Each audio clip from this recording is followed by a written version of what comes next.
And I welcome all our delegates from our teachers and international participants who have kindly agreed and spared their odd hours, because I can understand that we are in different time zones. And thank you very much at the very outset, and a warm welcome to this webinar on Gandhi's legacy. Now, we have a 2 hours program laid out, as you would have received the program details, and we'll proceed according to that. And I now invite Professor Anamik Shah to, on behalf of Gujarat Vidyapeeth, to give welcome address to all of us. Professor Anamik Shah is the Vice Chancellor, present Vice Chancellor of Gujarat Vidyapeeth. He is a professor in medicinal chemistry. By training, he's a chemist, and by profession, he was also a journalist for some time. He comes from the Jayaprakash Narayan movement background, and his father was a freedom fighter, and he comes from a Gandhian family. So, over to you, Anamik Bhai, for welcoming all the delegates and participants.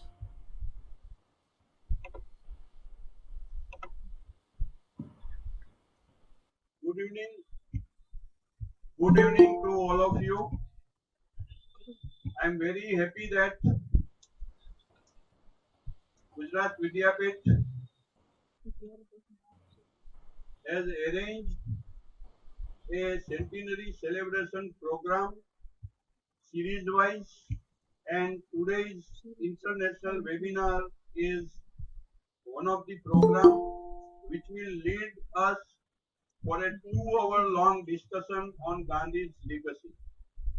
I am very happy to inform you that the apex body of college and universities higher education, that is the University Grant Commission, has arranged several programs on the occasion of Gandhi's 150 celebration, which we call it Babapu 150 also, and on occasion of this, the Honorable Chairman of University Grant Commission, New Delhi, has sent us his uh, speech for all people who are attending this webinar by different social media.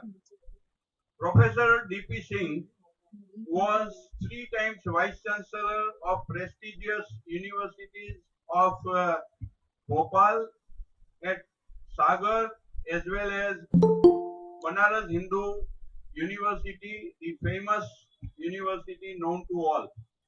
After that, he was able to lead the accreditation organization, which is known as NEC at Bangalore, as a chairperson, and then he took up a very challenging task of Chairman University Grant Commission, New Delhi, where he is continuing his position and played a very vital role in the reforming the higher education, and he has led several important committees and policy making organizations and bodies of government and non-government, and he is very well connected with the Gujarat Vidyapeeth.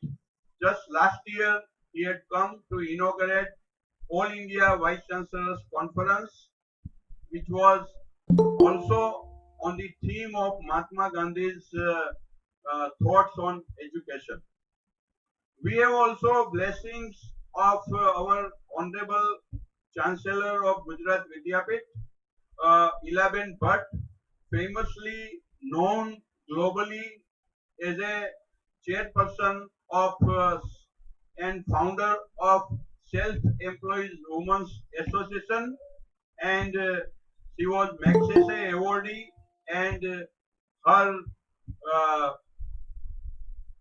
crusade for the empowering women is known across the globe and in many countries. The organization has spread particularly for the working woman. I am very happy that we have several resource persons in this conference whom I welcome, especially Sonia Diota, Ora World Mandala in Mexico, and she is working with Gujarat Vidyapith with several decades. She is also recipient of Jamnalal Bajaj uh, Award for the international contribution on peace. We have similarly tie up with several universities, and we have memorandum of understanding with the University of Mexico and other institutes where we have presence of Monica, then Zico, Ruiz, and many others, and they are going to participate in Gandhi in Mexico by thought and action.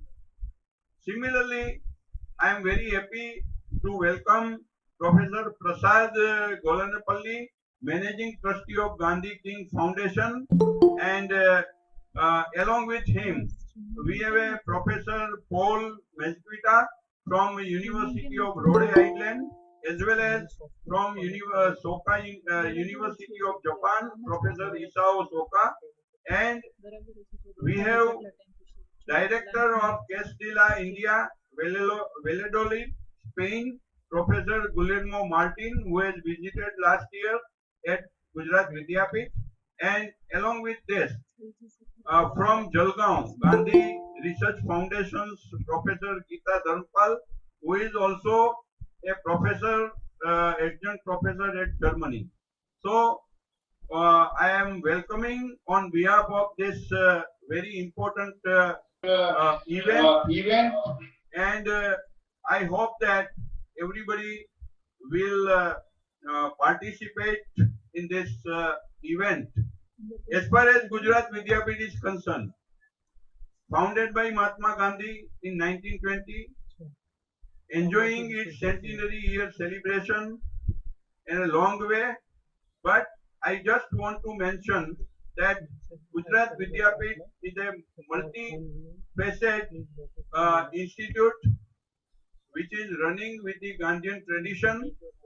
We have a Gandhian philosophy and Gandhian studies program for undergraduate, postgraduate, as well as PhD program, and 4 months program of international students.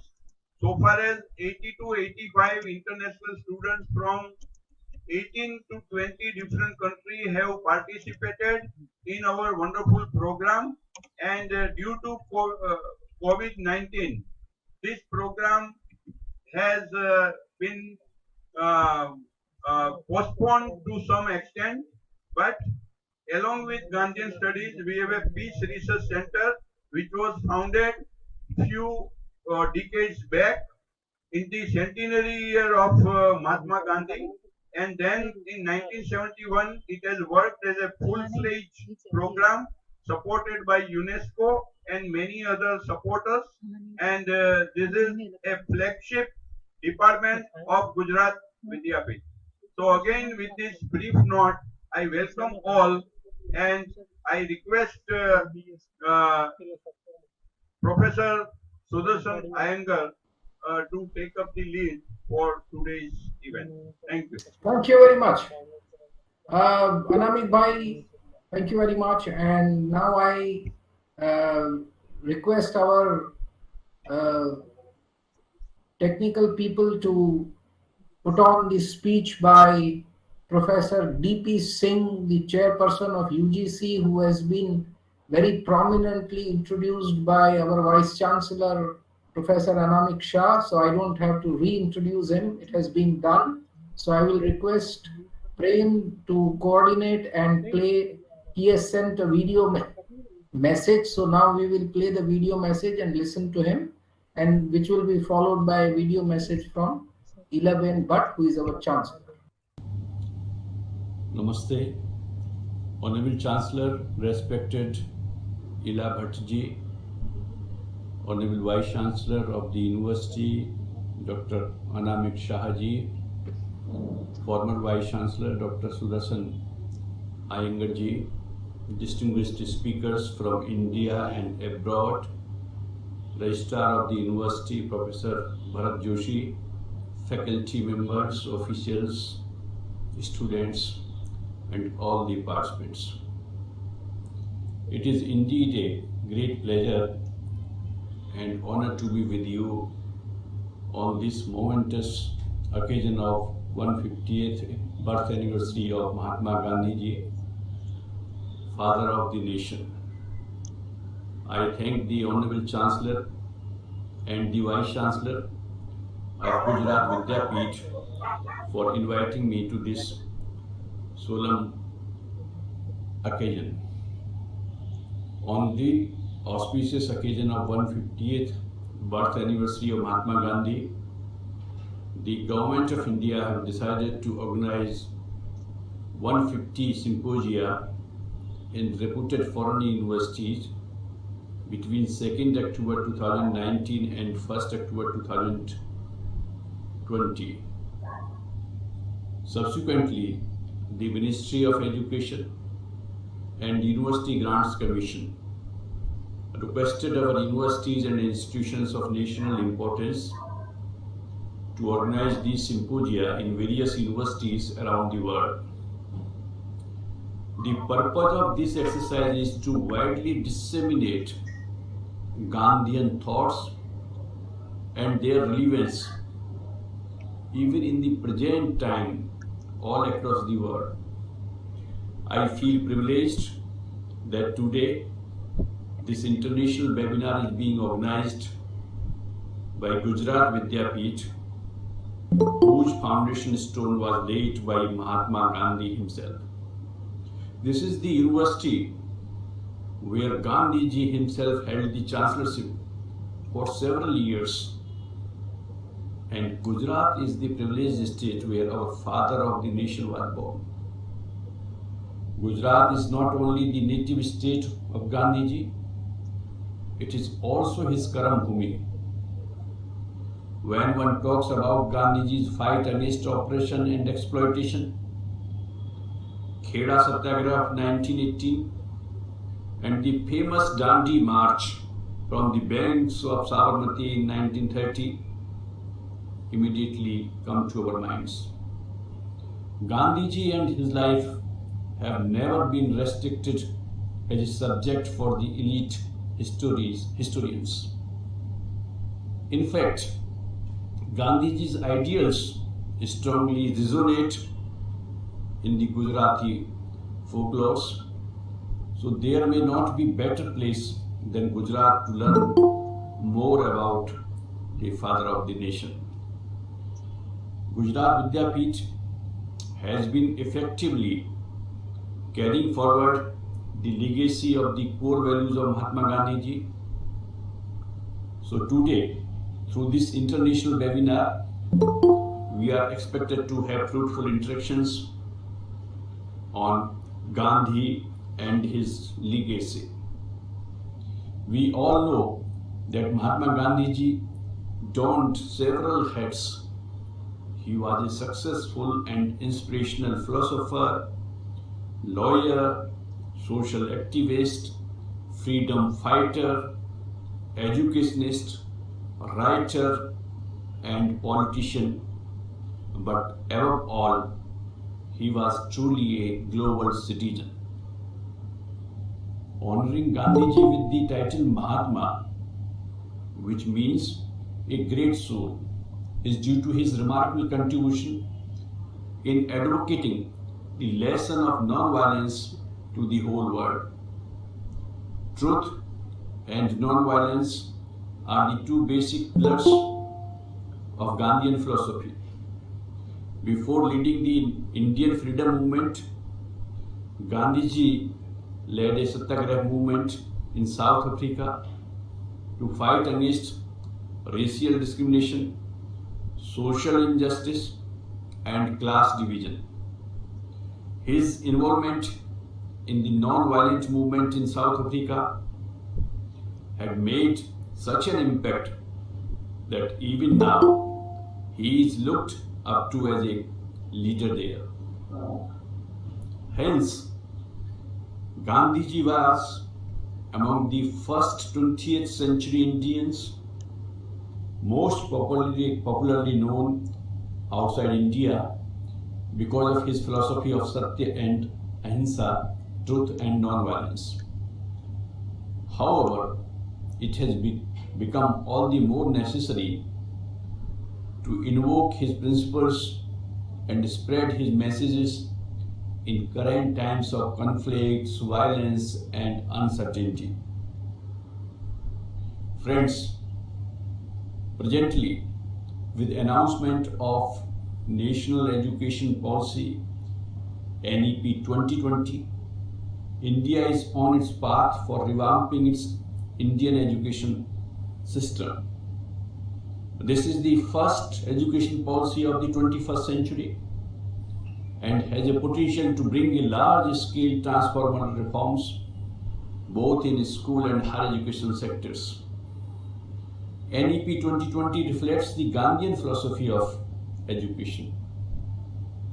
Gandhiji, in fact, had a broad view of education for our nation. That's why he said, literacy in itself is no education. Literacy is not the end of education or even the beginning. By education, I mean an all-round drawing out of the best in the child and man, body, mind, and spirit. The new national education policy emphasizes on holistic and multidisciplinary education, which is in line with the educational philosophy of Mahatma Gandhiji.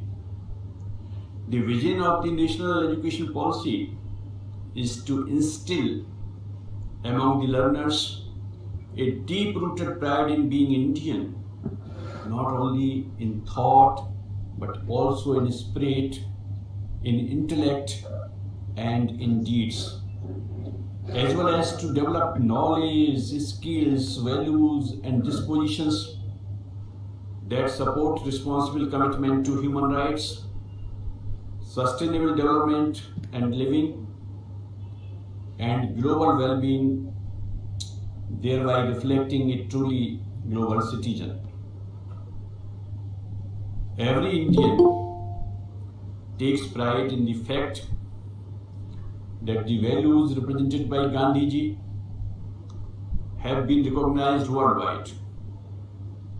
Moreover, Government of India has made all efforts to keep the ideals of Gandhiji alive through various means and by using multifarious platforms.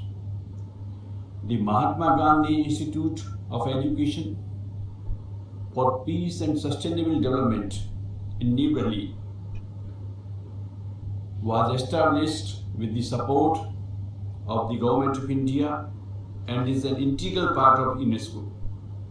It is the first and only Category 1 research institute in Asia Pacific and focuses on achieving the Sustainable Development Goal 4.7 towards education to foster peaceful and sustainable societies. I sincerely believe that the series of symposia on Mahatma Gandhi organized by our universities on the occasion of Gandhi's 150th birth anniversary would go a long way, not only in promoting the Gandhian values, but also reassure us that we shall come out stronger even in the hardest of times by practicing the virtues of endurance and perseverance. With these words, I congratulate Gujarat Vidyapeeth for organizing such an enlightening and indispensable international webinar on Gandhiji's legacy. This effort can be considered as a greatest tribute to our Bapu on his 150th birth anniversary. Thank you all and Jai Hind.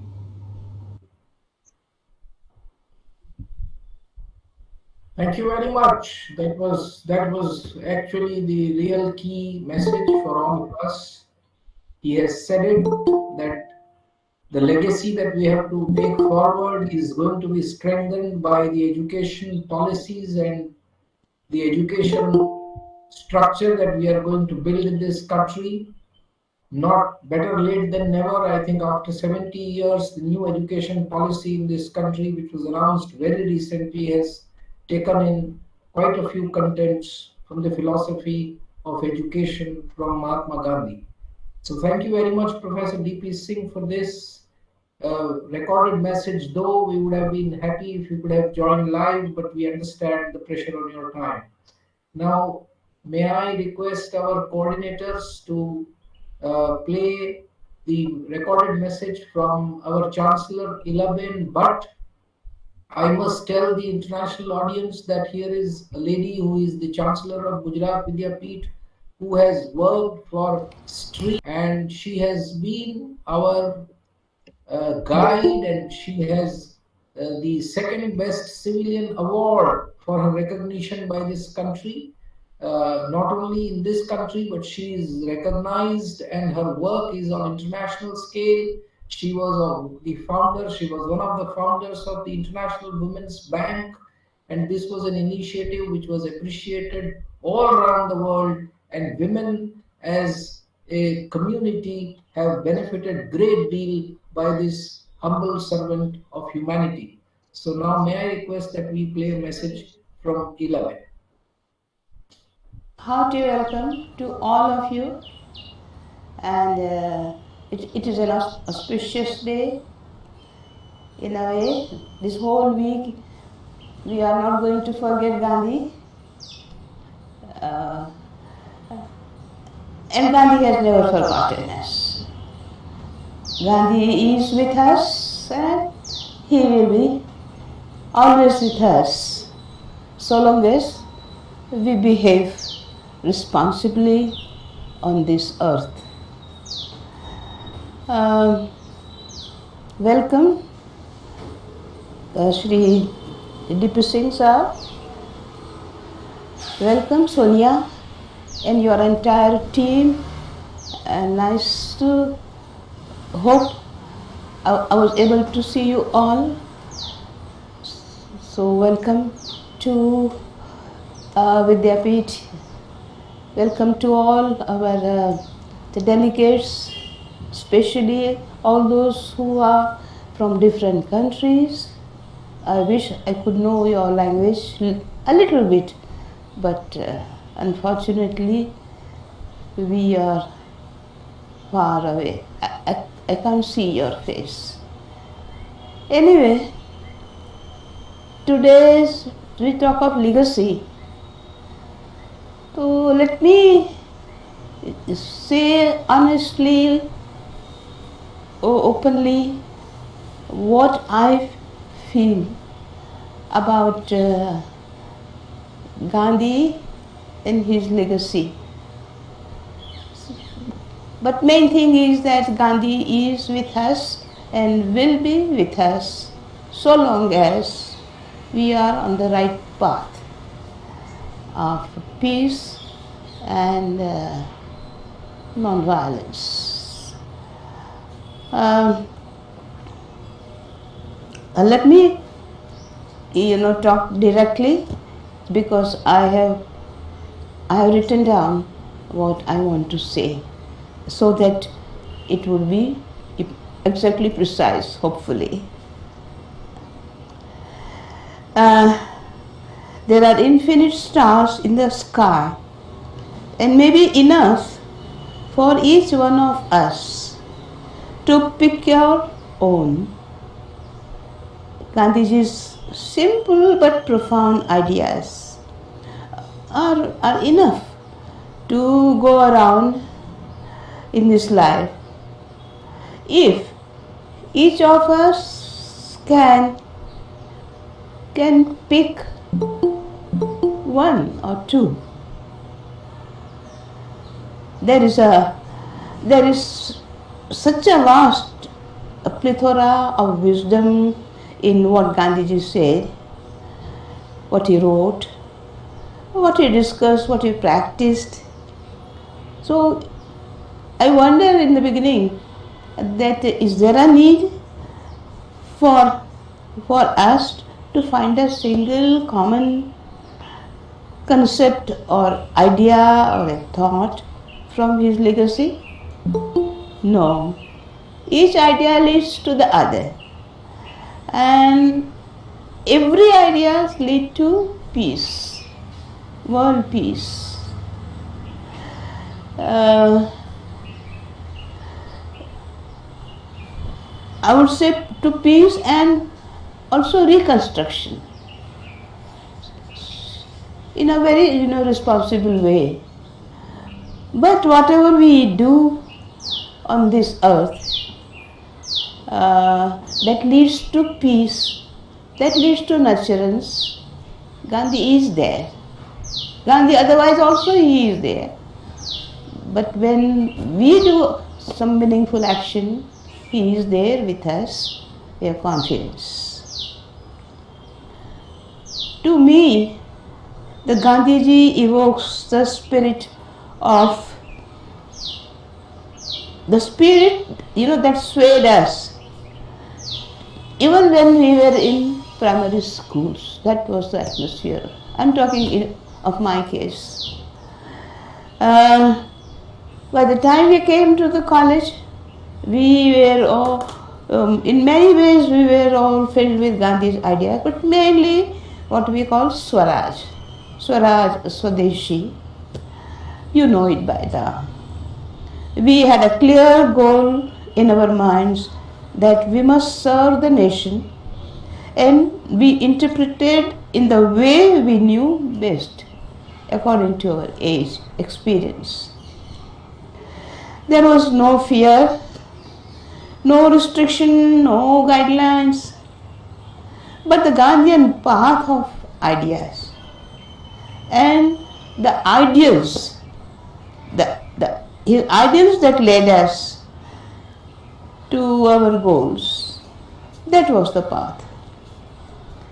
I am not a scholar of Gandhiji, nor have so I claim to be, written or read much about Gandhiji, but it was an atmosphere in the youth, in my time of youth, that I was heavily impressed by that, and particularly his ideas.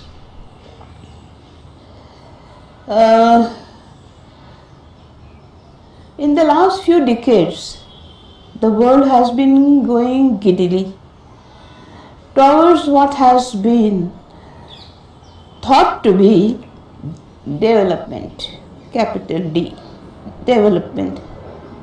It has brought us in its wake hunger, inequality, poverty, destruction, even self-destruction of peace and prosperity.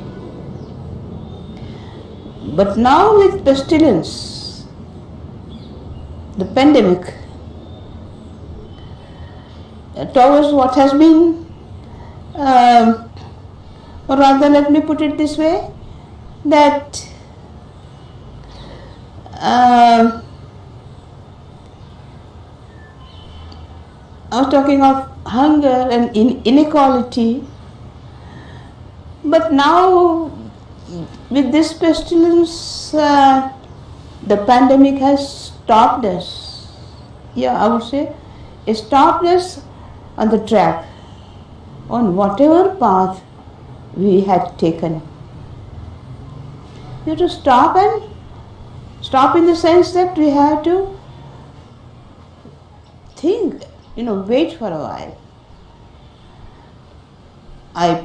I pray that each of us uses this pause to ponder over how we can make the world better in our small way, whatever modest small way. How we can be responsible uh, of every action and transaction that we make all the time, and being fully aware that what we are doing, what we are not doing, what we are dealing with, for what, is it necessary, these kinds of things. I would say that we should be pondering and thinking seriously, and all that influences not only you, not only me, but my village, my community, my nation, the world, all over. But in some way, we have to think meaningfully. Okay, let us remind ourselves, reminder of the lessons and pandemic teaching us. When one member of the family falls sick, the entire family is affected, and soon the community is affected, the nation is affected, and then other communities in other nations, not only people, but all living beings on this Mother Earth, on this planet. The well-being of one individual has an impact on people on the other side of the globe.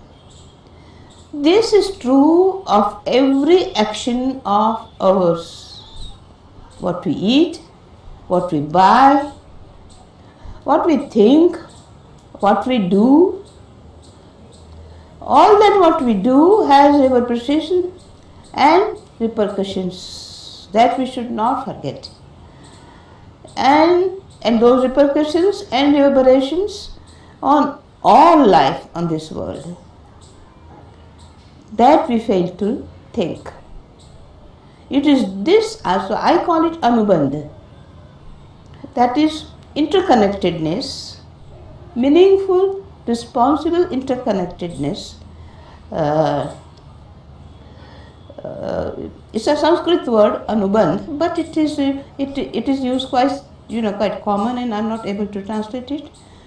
Anubandh, Anu means follow, and Bandh means bond. So we are like a circle, we are bound. All of us are bound with us, not only human beings, but all living beings. They are all pearls of the same necklace. The well-being of one individual, depends on the global human beings. So this is true of every action of ours, as I said. So in short, this interconnectedness and consciousness of this Anubandha, that sustains everybody's life on this earth. We are all in this together, whether we choose it or not, whether we understand it or not. So better being human being, so better to understand it.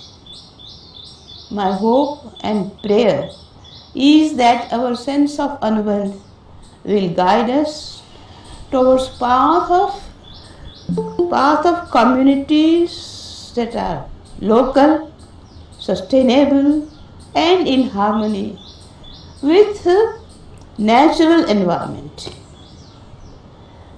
And one day will give us a world without hunger, without poverty, exploitation, or environmental degradation. Let Gandhi be with us. Not let. He is with us, and he will be with us. Whenever we act meaningfully, nurturing each other, and do our duty, our karma on in our life and in our work.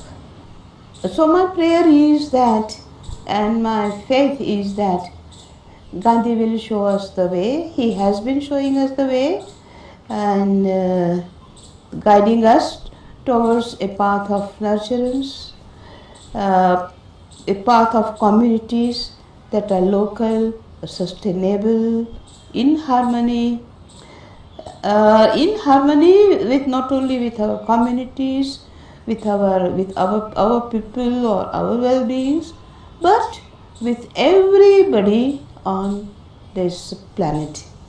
We are all children of the Mother Earth. We should not forget that. So Gandhi is there.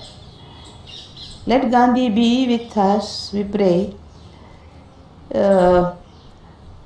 We pray that whenever we act meaningfully, nurturing will be done to each living being on this earth.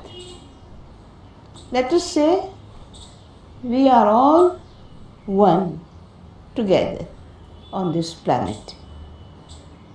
In Gujarat Vidyapith, what we say, in Seva, what we say is, Hum sab ek hai. We are all one. Namaste. Let me say again that it has been very, very pleasant to be able to talk to you, not talk with you, and not even see your face. But even then, we are all together here in some way or the other. Thank you. Thank you very much, Ilaben. That was wonderful. I think the legacy lives on. We will not forget Gandhi. We cannot forget Gandhi. He is there in all that simple living that we have. And Ilaben has reminded us the duty that we should follow as citizens. And it begins from individual, and it goes on to community, and it goes on to nation, and it goes on to communities and the whole humanity. And there is a responsibility for humanity.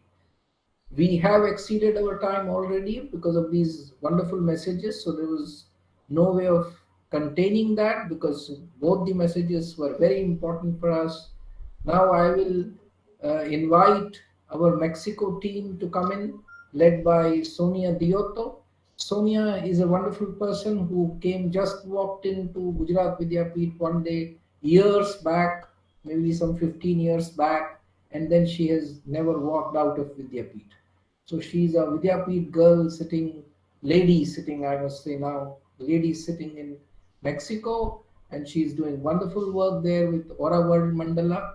And she has really put things into action. She's there on the ground and she's there with the whole society. And my only request to her is that Hiko and our lady Monica, I think, are the two speakers who are going to be with her. And my request to her only is that she will come in last instead of coming in first. She will introduce our speakers, and then I think that they are going to speak in Spanish. So I will request, no, they are going to speak in English. That's good. So that's very fine. So then she will actually come in, a little punishment for being our own person that I'm going to cut on her time, but she will understand that these things have to be given time. So my request, Sonia, to you is to sort of conduct this session within a span of about 25 minutes, if you don't mind, because we are short of time and we should not really take much time of the people. Thank you very much, Sonia, and welcome for this very good team that you have put in and for this effort in this international seminar of Gujarat Vidyapith. Over to you, Sonia. Thank you, Sudarshan Bhai. Thank you to everyone and to Vidyapith, to our Vidyapith for this invitation, to our Honorable Chancellor, Dr. Irabat, to our Vice Chancellor, Dr. Anamik Shah, to you, Sudarshan Bhai, and to Premanand for organizing this event. I would like to introduce our friends in Mexico. Time is very short. We have all prepared the papers, so we should maybe to read fast in order to be in the right time. I wish that it will be possible. So I don't know, Premanand, if you want to introduce Monica Gonzalez Contro, or you want me to introduce her? No, you please introduce Monica. You should Okay. introduce all, yeah. Monica Gonzalez Contro is a Mexican lawyer, a scholar, and a human rights, children's rights, and women's rights advocate. She holds a PhD in fundamental rights from the Autonomous University of Madrid with the thesis Rights and Needs of Children and Adolescents, a legal argument for the rights of children. She has built an outstanding academic career, specializing in children's rights as a scholar for the Law Research Institute of the National Autonomous University of Mexico from 2005 to date. She has published 3 authored books, 7 co-authored books, 5 journal articles, and 19 contributions to edited volumes. She has been a member of UNAM's law school faculty since 2006. She has made presentations in over 100 national and international academic events. Monica has also been appointed to university administrative positions. She was academic secretary of the Law Research Institute from 2011 to 2015. From 2015 to date, she has served as chief counsel for UNAM.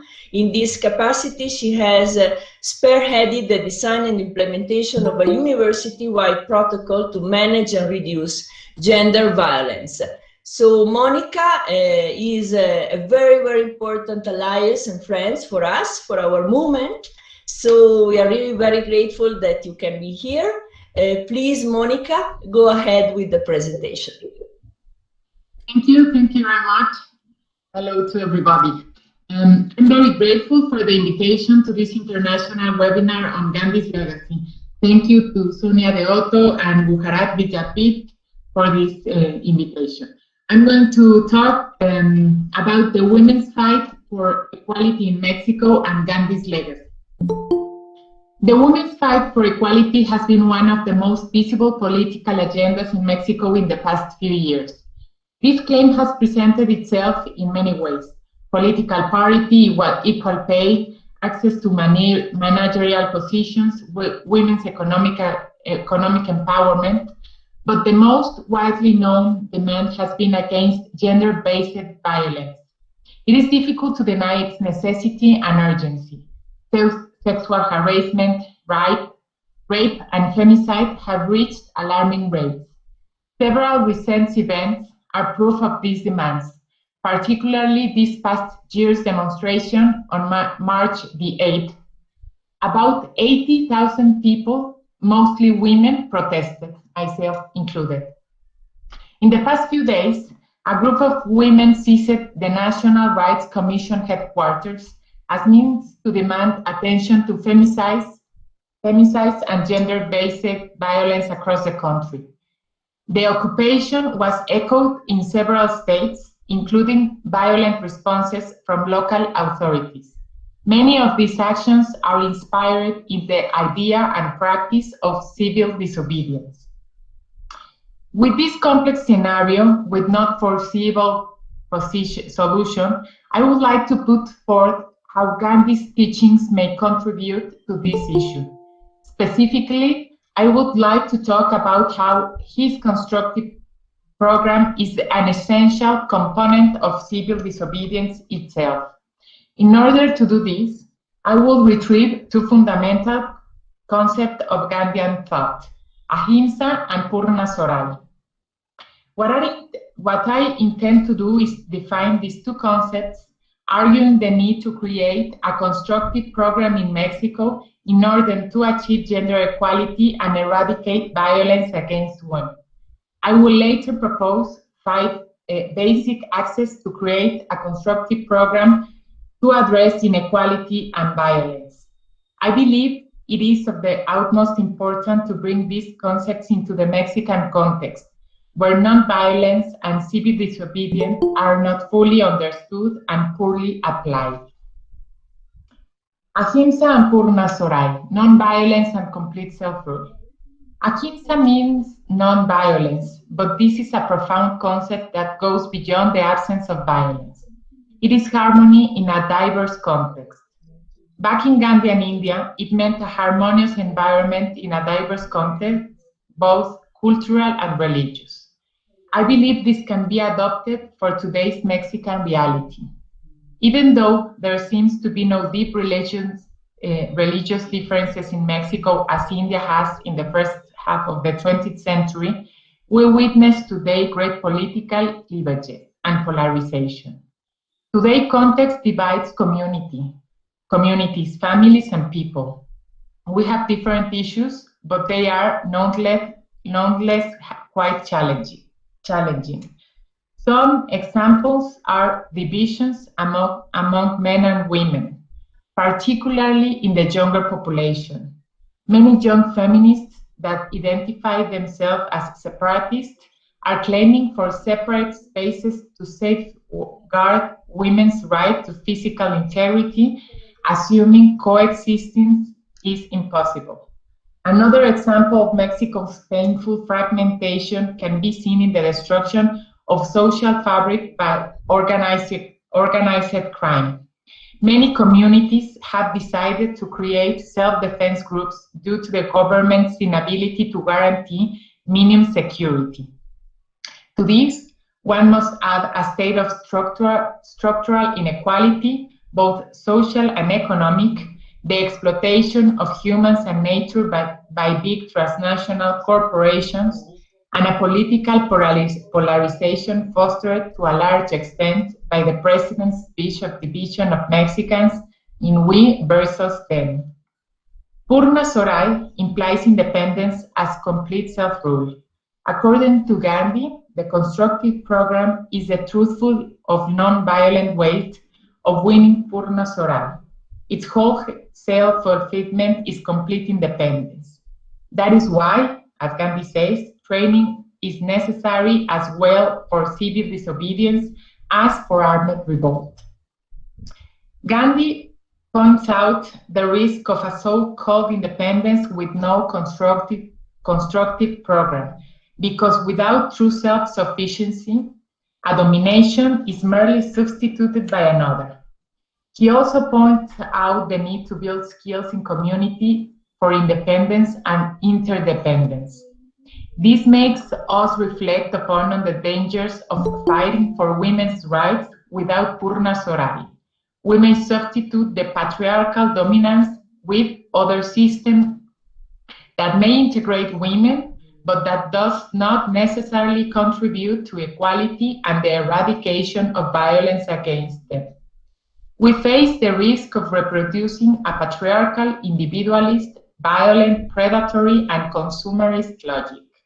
We may lose a major opportunity to transform social structures from the feminine and communitarian standpoints, the ethics of cares, and different ways of understanding the exercise of power. How can we channel this energy, this movement, towards a true social transformation that overcomes these polarizations? 5 X's for a constructive program in Mexico. It is clear that us, women in Mexico, know what we don't want, but it is time to think on what we do want. That means we must build a constructive program to achieve Purna Swarai. I believe all points on Gandhi's constructive program may be applied to Mexico's reality, and they could contribute significantly to the cause of gender equality. I would like to propose 5 X's as a guide for a possible constructive program for women in Mexico that may help us train for civil disobedience. 1. Social inclusion and interrelations. By this I mean the inclusion of all women in the constructive program beyond ideologies or practices. An interrelation approach that recognizes the value of every person, since anyone can contribute from their own social position and experience. The dignity of every woman must be at the heart of the new way to exercise power from the practice of care and tenderness. 2. Economic independence of women. In order to do this, Ella Bat's ANOVA Building 100-Mile Communities is an essential tool. The successful experience of Tosepan Titanasiqui, that which Sonia will explain us, in Mexico may also prove useful. 3. Ethics and practice of tenderness and care-based relations. The contribution of women's view can be fundamental to incorporate tenderness and care for life in any dimension into personal and social relations, as well as our relationship with nature. This necessarily means that interdependence must be recognized as a core value. 4. Dialogue between different sexes and generations. I believe that a distinctive feature in our time is a clearly shallow communication. Women think they're communicating, and men think they understand.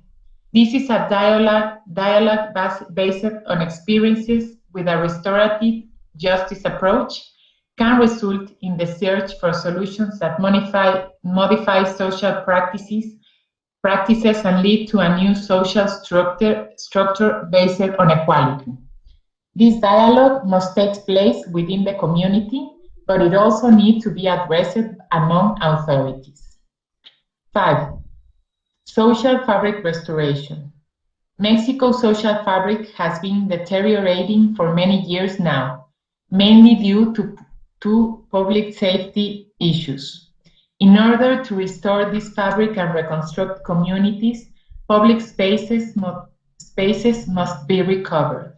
The community must be able to meet, and children must be able to play. Gandhi's teachings are more valuable than ever. The best way to honor his legacy is to use his proposals to shed light in our reality and build ahimsa in our aching country and world. Thank you. Namaste. Thank you, Monica. Thank you very much for your wonderful intervention. I think that your words talking about dialogue and a Gandhian approach to face the crisis that we are facing now in Mexico in the women movement, it will be very important. So I think that it is really an important contribution for all of us. Chico, maybe it's the time to introduce our next participant, that is Jicotencatel Martinez Ruiz. He's doctor in religious studies, Lancaster University, England. He has a master's degree in South Asian studies with a specialty in Sanskrit from El Colegio de México, and a master's in philosophy and religions with honors from the Universidad Nacional Autónoma de México. He has been a visiting researcher in the University of Madras in the Radhakrishnan Institute for Advanced Studies in Philosophy, Chennai, India, in l'Institut Français d'Extrême-Orient, Ponticherry, in Centre International d'Études Pédagogiques, Sèvres, France, and in Bazzano, Italia. He was the coordinator of academic systems and the editorial coordinator in the Vice Chancellor Office of Academic Affairs at the National Polytechnic Institute, and editor-in-chief of the journal Innovazione Educativa. From 2010 to 2011, he was a researcher and advisor of Mexican government in the Ministry of Education on young students and reviewer of educational policies for public schools, CEP. Currently is a member of National Researcher System, CONACYT, and researcher and lecturer at Instituto Nacional de Ciencias Penales. His main project is focused on Sanskrit peace studies, an integral system for peace building in Mexico. Among his publications, he has 2 books of authorships and 8 coordinated books in Spanish, as well as chapters in specialized books and handbooks, translation of Sanskrit text into English and Spanish, along with opinion articles and the popular publication on Octavio Paz. Muchas gracias, Chico. Te cedo la palabra. Adelante. Go ahead, Chico. Thank you, Sonia. Thank you. Good evening, India. Good morning, Mexico. Thanks, Chancellor, Vice Chancellor, and distinguished friends. This is an honor to me to be here. In this talk, I would like to present a brief summary of my experiences and research on Gandhi's reception in Mexico by Mexican youth. To do so, an account of ahimsa and peace in Mexico, and a category for research that I termed religious echoes in secular dialogues will be used in my next 10 minutes. There are two groups of people that I studied in Mexico: young people of urban environments and indigenous groups, with a research question: can the religious and spiritual experiences enhance secular practices for peace building in a global society? I found some patterns in both groups: experiences of the sacred in peace building, a type of connection with personal religion, or intermingled cases of religion without religion. All this research will be published by November in Routledge International Handbook of Religion in Global Society, and it is my way to say thanks to Gujarat Vidyapeeth University and to Aura World's Mandala Works in Mexico. Thinking about the place of religion and the sacred in our world, we observe how some religious practices, ideas, beliefs evolve in secular environments and mobilize human values and virtues in action. Such process results in a type of religious echo that pervades the social and cultural ways for solving challenges and problems in our time. When religious or spiritual practices evolve in secular conditions and making meaningful echoes in concrete cases, they initiate a dialogue between the religious and the secular.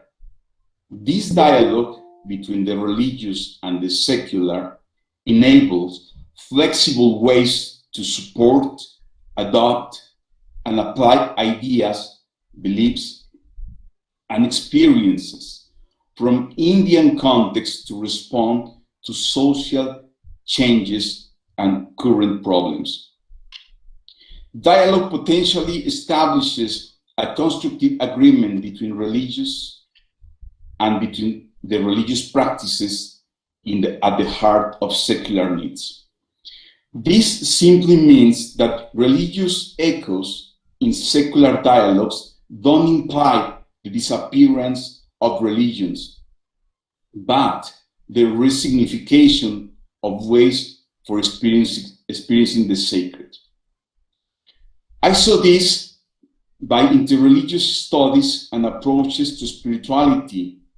We have a lot to investigate in thinking the place of technology in the interfaith dialogue of young people around the globe right now. Even studies on spirituality should consider the technological hyper-connected context of this time to understand the religious identity and spiritual life of young people, working to reduce inequality and recognizing the state of plenitude that already exists within us, can help to work on non-violence and peace building. This is what I see in Mexico. This is to say to you that Gandhi's legacy in Mexico is alive.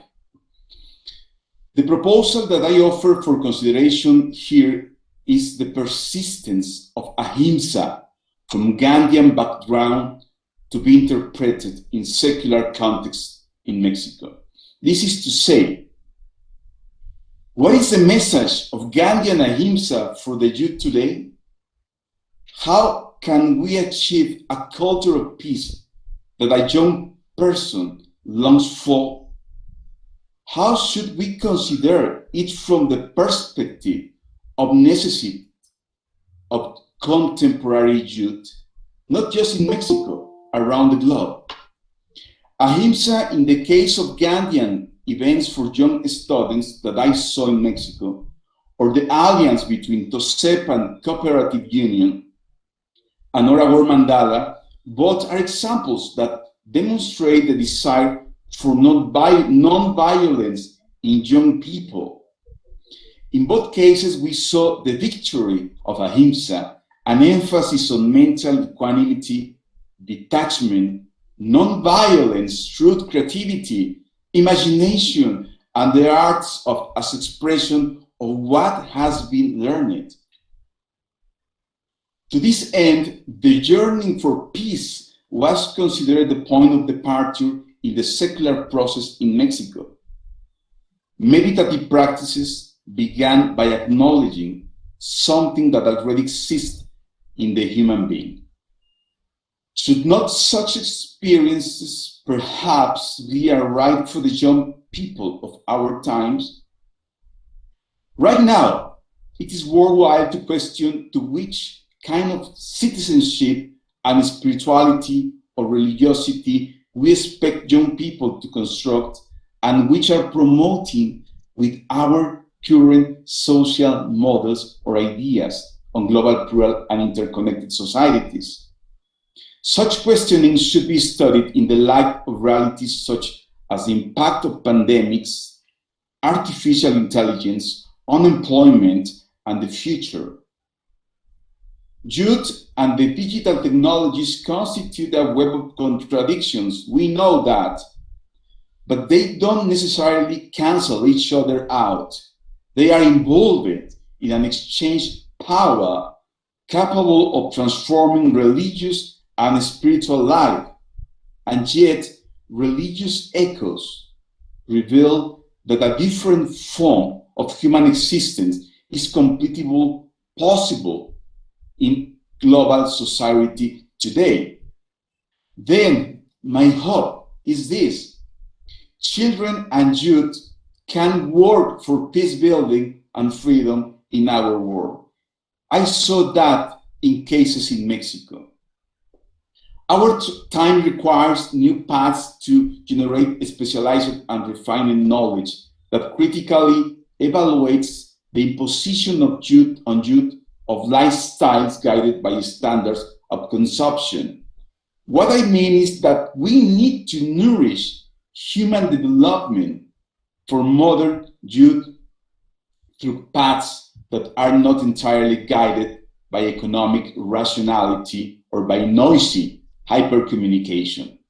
Alarming social inequalities in Mexico, also in India, make us reconsider the price of unfair societies that lack creative and imaginative liberty and critical thinking.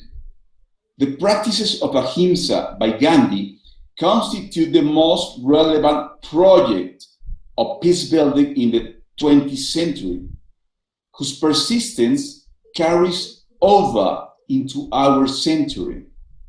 The current duty is not to see those practices of ahimsa as archaeological remains, but to rethink our ways of directing the future of contemporary global society by ideals of ahimsa. Our enormous duty, I'm coming to end. The enormous duty that we have before us in our plural, global, and multi-religious societies is similar to that which Gandhi assumed in his historical context. We are in the midst of an uncontainable fragmentation of thoughts, society, and the dismantling skills and critical capacities for an ethos. Gandhi, upon his return to India from South Africa, assumed the huge challenge of transcending differences through satyagraha, rooted in Indian thought.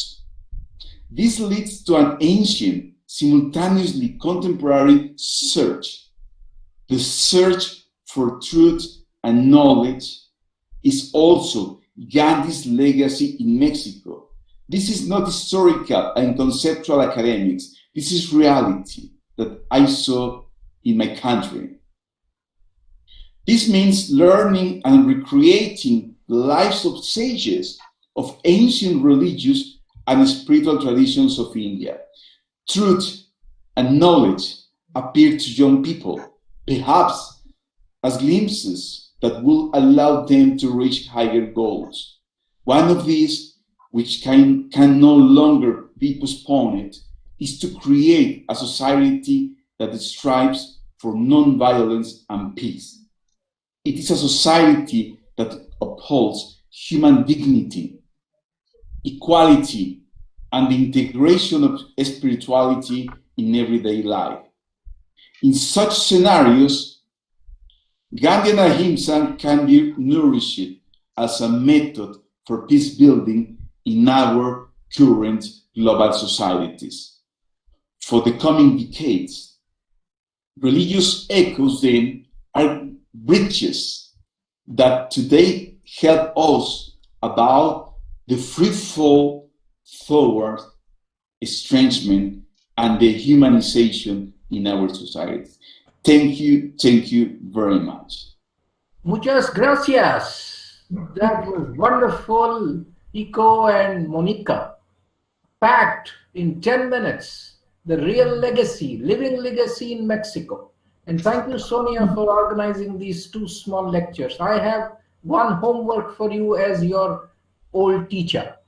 You will have to get them talk for at least 1 hour, record it and send it to our Gandhi Research Center so that we actually use that for our students. The cases from Mexico. Wonderful, conceptually wonderful practicals. Now I must invite Sonia to say her work. And as I said, she's an artist activist, a wonderful person, and a very, very hard worker. And she really is loved in the community of our city, Ahmedabad. She joined all the communities after a communal riot. A wonderful work. She is an artist, what she called as a social laboratory in her pronunciation. Welcome, Sonia. My only request is that we will listen to you later, but please make it short because we have to finish this as much as we can within the time. I will also request all of you to please stay on and don't sign out as it is 8, because we will at least be together till 8:20 as the timetable now takes, and we would really like to not cut the time of our international speakers who are really wonderful and who have taken time out to join this Gujarat Vidyapeeth's effort to talk about Gandhi's legacy all over the world. Thank you and welcome, Sonia. Now it's your turn. Thank you, Sudarshan Bhai. Gandhi Mexico is an ancestral reality made not only by original people, but what we especially recognize are the thoughts and actions of original people which resonate with Mahatma Gandhi's principles.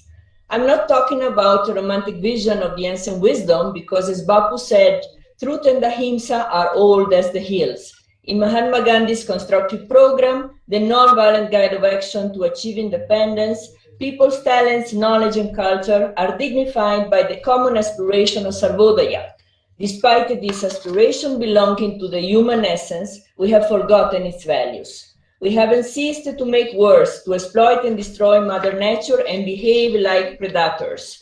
The time to understand the words of Gandhiji published in the Hind Swaraj has come. This civilization is such that one has only to be patient and it will be self-destroyed. In this context of COVID-19, Sarvodaya for all species of the planet could maybe represent a way to contribute to the equilibrium of life's principles and open horizons for a new civilization based on truth and ahimsa. Thought in action. During this Gandhi 150 and Vidyapeeth Centenary, the Aura War Mandala Extension Program in Mexico, Gujarat Vidyapeeth, is co-organizing activities oriented to promote the constructive program of Mahatma Gandhi as a method for reverting the severe structural violence that it is permeating the country since 2007, when former President Felipe Calderón declared war on the drug cartels. Through the association with universities, research centers, government institutions, foundations, cooperatives, and community movements, we are working together for a national plan of reconciliation that should integrate divided realities and their differences into a cohesive force for a culture of peace through nonviolence. It is an interchange of knowledge to foster education towards ahimsa for the upliftment of all. It's worth mentioning that original people play a fundamental role in this collective effort, as they have embraced the Ora War Mandala since its beginning in 2001, when it was still fielding peace research to connect India and Mexico to ancient living cultures at the opposite sides of the planet, to share about the convergences of dialogue between the Gandhian perspective and the indigenous people contemporary thought. In the next few days, we are launching a 3-month seminar with indigenous peoples of America and Gandhian co-workers. I consider it important to share that the alliance with the original people of this continent has been defined by joining hands in the experimentation of the constructive program of Gandhiji, whose principles are very much present in their way of life: truth and ahimsa, community unity and service, seva towards Sarvodaya, Swadeshi, and when it is needed, satyagraha. It is not about idealizing their or anyone's cultural dimension. We are all human beings and conflicts are part of our existence. But considering the current crisis that the earth is facing, the role and struggle of indigenous people to keep alive the original values of truth and ahimsa has never been more relevant. Education toward ahimsa by unlearning what has generated our fragmentation and separateness is our goal. Bonding communities with academicians, atheists with spiritual people, elders with children, prosperous with marginalized people, and so on, is a collective practice for inner and social transformation that strives to visualize the beauty of our unity in diversity. To nourish the spirit of our community unity and implement participatory research, action, training, and communication programs, in 2019, we have co-created the Mahatma Gandhi Chair. This interinstitutional effort is oriented to the articulation and systematization of educational and cultural institutions of different sides of the country, committed to the mission of a culture of peace through ahimsa from different contexts, visions, and experiences. Our respective allies are National Autonomous University of Mexico, University of Guadalajara, el Colegio de San Luis, National Pedagogic University, Autonomous University of Zacatecas, Universidad Veracruzana, el Colegio de San Ildefonso, Tosepan Titatanisque Cooperative Union, Autonomous University of San Luis Potosí, Autonomous University of Aguascalientes, University of Earth, Oaxaca, Cultural Center of Tijuana, Autonomous University of Baja California, and Zacatecas Science, Technology, and Innovation Council. The Mahatma Gandhi Chair also intends to develop a joint pedagogic process by, at the local level, exploring with the constructive program of Gandhiji and contribute to the fulfillment of education towards ahimsa in the country. It should be noted that the seminar and dialogue with indigenous people previously mentioned will be part of this effort. To support the nonviolent movement, Gandhi Library Mexico project, generated through the alliance between Gujarat Vidyapith and El Colegio de San Luis, a research center belonging to the National Council of Science and Technology, and in collaboration with our friend Dr. Jicotencoatl Martinez Ruiz, translates and publishes in Spanish and indigenous languages Gandhiji's writings and different texts around this perspective. The co-editions with associated institutions and the generous help of volunteers assure the diffusion of printed books and e-books to sustain the Gandhian approach of basic education for all, hands, heart, and head at the service of our communities. The Gandhi Library also opens space to research and studies around the Hindustan culture and its relationship with the Gandhian thoughts. A call beyond the geopolitical limitations has come from the people of the US-Mexico border who are ready to serve active nonviolence and experiment with the methodological proposal for social transformation presented by our respected Chancellor, Dr. Ila Bhatt, in her book, Anubandh Building 100-Mile Communities. published in Spanish by the Gandhi Library in Mexico. As a result of the last agreements of the People's Assembly of the region, Tijuana, San Diego, and Calexico, Mexicali, two borders at the distance of 100 miles, a self-managed and self-sustained action program for the welfare of all has been initiated by local people with the encouragement of indigenous people of the country who are advisors of this assembly. Volunteers of the two frontiers are offering their service to implement peace zones or peace territories that can embrace 100 miles through the interchange of constructive ideas, common projects or dreams, and micro-programs related to food, clothing, shelter, primary health, primary education, and primary banking.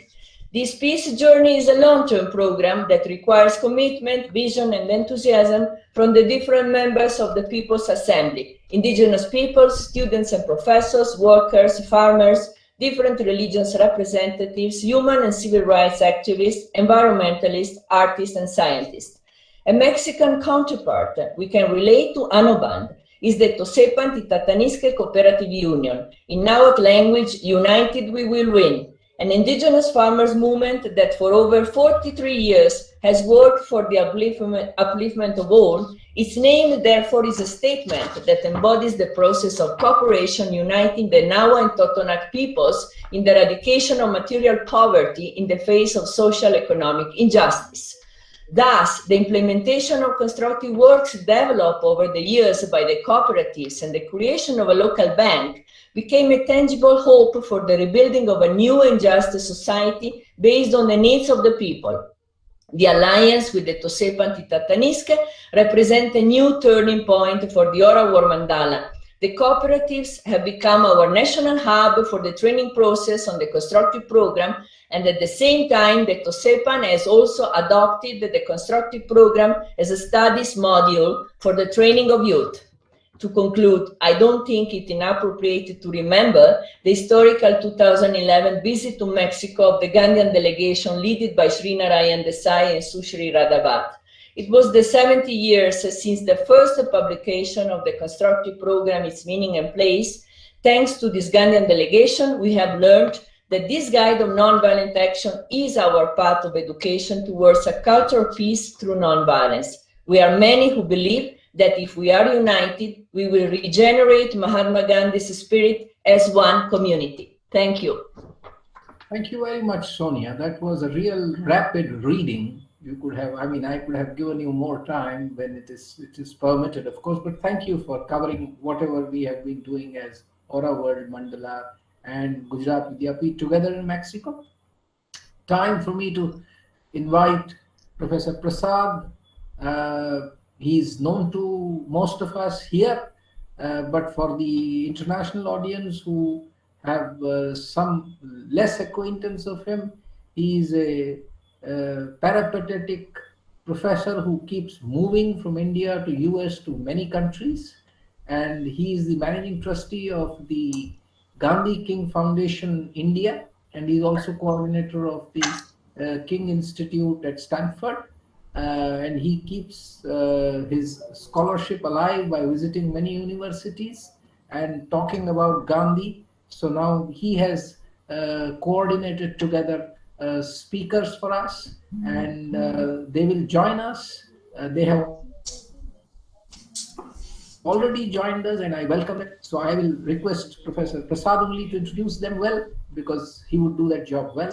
Again, Mr. Prasad, my only request to you would be that please contain everything in time so that we can complete this program in time. I know we will not be able to finish by 8, but definitely we should make an effort to sort of be as precise as possible, since we can't really be holding people up.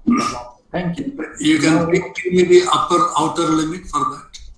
No, I think you have to. I mean, we have whatever we have given you as time. I would consider that you have a total of, including you have 3 speakers. So I would request you, if you can complete that in 25 minutes, it will be good. That's right. That indication is good enough for me to handle the things, because I know we need to keep everything within the time limits. Sure. Thank you very much, Sudarshan Bhai and Professor Anamik Shah Ela Behan, then Mishraji.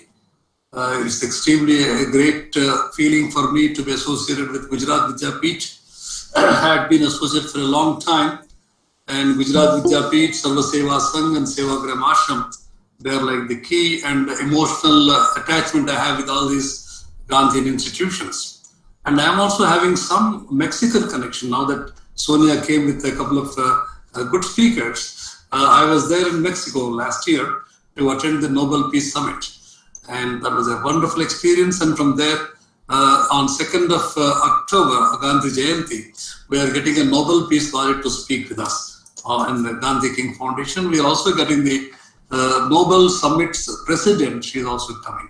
So I was always very happy with the Mexican connection. Then I got two great speakers, and one is Professor Paul de Mesquita from the University of Rhode Island in Kingston, United States. This institute is a very, he is the director of the Center for Nonviolence and Peace Studies. And this is started almost 25 years ago by Bernard Lafayette, who was an associate of Dr. Martin Luther King Jr. And they conduct what is called the International Nonviolence Summer Institute.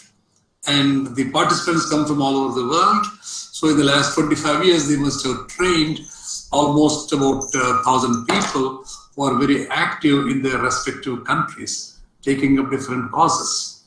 And I had the privilege of attending that program a number of times to contribute on the Gandhian techniques of nonviolence. The other speaker we had, in fact, I should tell you something more about Paul Mesquita. He was a co-founder of Gandhi King Global Initiative, which we started last year on 1st of March at Stanford University. And thereafter, we did a conference, Gandhi King Conference at Stanford in October last year. So Paul de Mesquita, K. Mesquita, and several friends from the University of Rhode Island, we all organized, about 600 people participated in that. Then coming to Professor Isao Takagi, he's from Japan, from the Soka University, which was founded by Ikeda, the great peace protagonist and a great name in the peace circles. And Professor Takagi teaches that university and is also a peace activist. I had the privilege of meeting him in the Nobel Peace Summit in Mexico. So he will also be contributing. He's a great speaker. And recently we have organized a number of international webinars with a number of universities in which Professor Paul Mesquita and Professor Takagi, they participated. Now looking at the kind of thing from the Gandhian legacy, it is something very fascinating for me.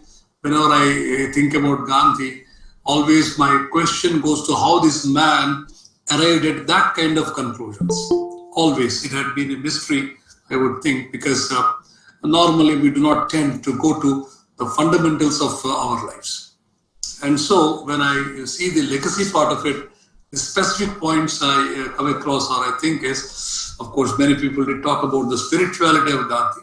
But when I look at the spirituality part, I understand man living as man. That is spirituality. That is fundamental truth, like animals live. They never destroy environment. They don't speak lies. They don't cheat others. They don't insult others. I think that is the real spiritual life. And so Gandhi's spirituality is something that we should understand. And Gandhi took to the path of spirituality in the Satyagraha in 1906, precisely from February onwards. That's where the practice had been with the prayer, silence, observing silence, fasting, this charaka, this kind of things, or the physical labor, living with the nature. This is how he developed the spiritual process, and he established several ashrams, two in South Africa, the Phoenix settlement and the Tolstoy farm, and back in India, three, the Kochra, the Sabarmati, and the Sevagram ashrams. And here, the purpose of these ashrams is to prepare satyagrahis and how to train people in using the truth force, soul force, or moral force.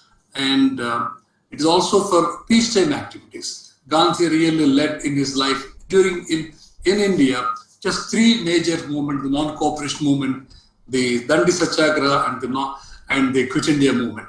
So in between, there is almost like a decade of gap. So what do you do during this gap? So constructive work is something which is a peacetime activity, and they are prepared psychologically. Whenever there is a Satyagraha, they can jump into that. So constructive work and Satyagraha, they go hand in hand. This is one thing we understand. And when you look at the religiosity or religious thing, Gandhi never organized people in the name of religion. He only organized in the name of nationality. Because Indians as a whole, we have a problem either in South Africa or in India. For the liberation, for the freedom, he fought. But again, he had to say that my patriotism is only a stage in my journey for eternal liberation and peace. So I am not just like an Indian, I am a Vishwamanava. I am a universal man, that's what Gandhi said. And then Gandhi's definition of religion is that this is what we have to understand. Today people are trying to use religion as the label for organizing people and put one group against another for the political advantage. But Gandhi's understanding of religion is that which changes one's nature, which indissolubly binds oneself to the truth within, and which ever purifies. What a wonderful definition. And Gandhi never accepted the concept of religious tolerance. Who am I to tolerate you? Am I superior that I say, okay, you also be here? So he did not accept that. And Gandhi said, I am a Muslim, I am a Christian, I am a Parsi, which means it is not that I belong to a specific religion and I dislike other religions. It is never the concept like that. Though Gandhi said, I am a Hindu, I am a Sanatana Hindu, in spite of that, he never treated other religions as different, but he said, Sarvamata Samabhav. That was not the Gandhi's concept. His concept is Sarvamata Mamabhav. All religions are mine. So there is no difference between me and the other religions. So this is the kind of thing. And similarly, if you again look at it, Gandhi never had any photo of any god in his room. He never went to temples. He never did any puja. And he never gone for any hastasava, palmistry. He never wanted to go for any muhurat for his movements. He never gone for. He had been extremely secular, extremely rational, and extremely, when you say spiritual, that is, I should behave like an original man. Today, my behavior is not that of my innate self, but it is a reflective behavior of what I think I am. If I am a rich man, I behave in one way. If I am a poor person, I behave in a different way. I am an American, a different way. I am an untouchable, still a different way. I am a woman, still a different way. So like that, the behavior that we are having is not really of innate self, but it is a reflective behavior from that behavior of what we are today towards what our behavior should have been. That journey is a spiritual journey. Then coming to the other aspect that Gandhi's legacy talks about, teaches is the Sarvodaya philosophy of welfare of all. He never accepted the principle of greatest good of greatest numbers, which had been very popular in Europe. But he wanted greatest good of all people.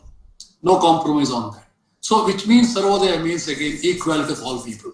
So equality is the foundation of Gandhian principle, living simply, not having greed. We have enormous, because the kind of consumeristic society or the economics we talk about, increasing the wants and their satisfaction, if that is the science of economics, that is going to spell destruction of mankind. So Gandhi's teaching is, how do you live simply?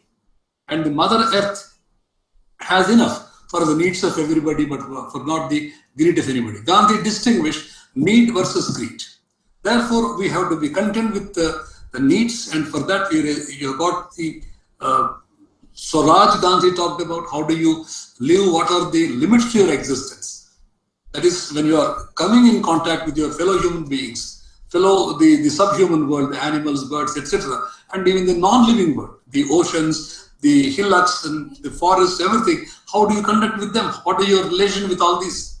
Therefore, limits to our existence, what I should do, what I should not do, what is the control that I must exercise. So that Gandhi put in the word Swaraj, self-reliance or self-rule, self-control, control the mind, control the passions, passions of greed, passions of superiority, passions of exploiting others. So then Gandhi brought into the decentralization as a foundation. Today we are going more and more for centralized forces, and whatever we have talked, or in terms of Gandhian legacy, we can find it in Hindu Swaraj. In fact, Gandhi talked about segregation in Hindu Swaraj. He talked that railways spread plague. So we stopped railways today. So Gandhi was so prophetic. So today, whatever we are seeing in the form of COVID, where we are confined to homes, the nature is challenging us. It is saying that you are wrong. And Gandhi said some time back that yes, if you misbehave with nature, nature speaks to you in a mysterious way. That's what we are experiencing today. What can I talk more? Because I've got two more great friends. I think we should listen to them. May I request Paul de Mesquita, my great friend, and I really enjoy listening to him and his wisdom. I just gather some words here and there by my travels and talking to the kind of great people. May I now request Professor Paul de Mesquita, Director of the Center for Peace and Nonviolence Studies in University of Rhode Island in Kingston, United States, to speak. And he trained so many peace activists all around the world. It is that kind of a practical wisdom that he brings us. So I request Paul de Mesquita to kindly speak.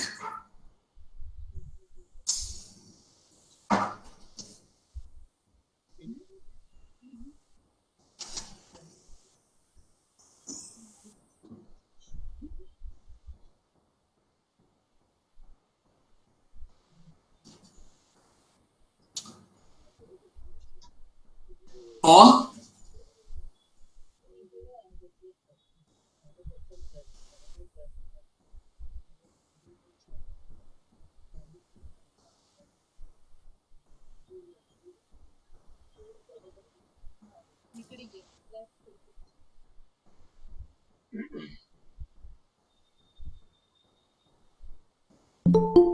Paul, he was here till now. I've been seeing him. He was there. So, should we... Prasad, I think he just left. So you can ask another one. Yeah, I'll request Professor Isao Takagi from Japan to kindly speak. In the meantime, I'll get to Paul de Mesquita and get him back to the meeting. Professor Isao Takagi from Japan. Thank you. May I ask, sharing my slides? It's okay? Okay, please.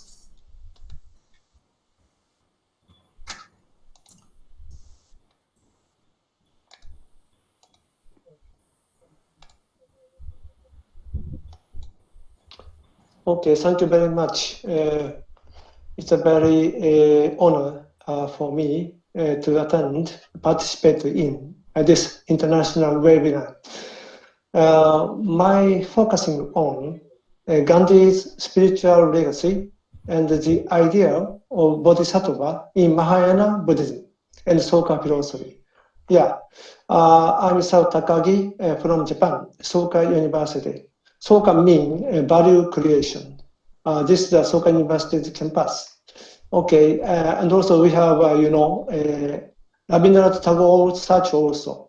Today, I'd like to, introduce very briefly the speech given by Dr. Daisaku Ikeda, 1992, at the National Museum in India, Delhi.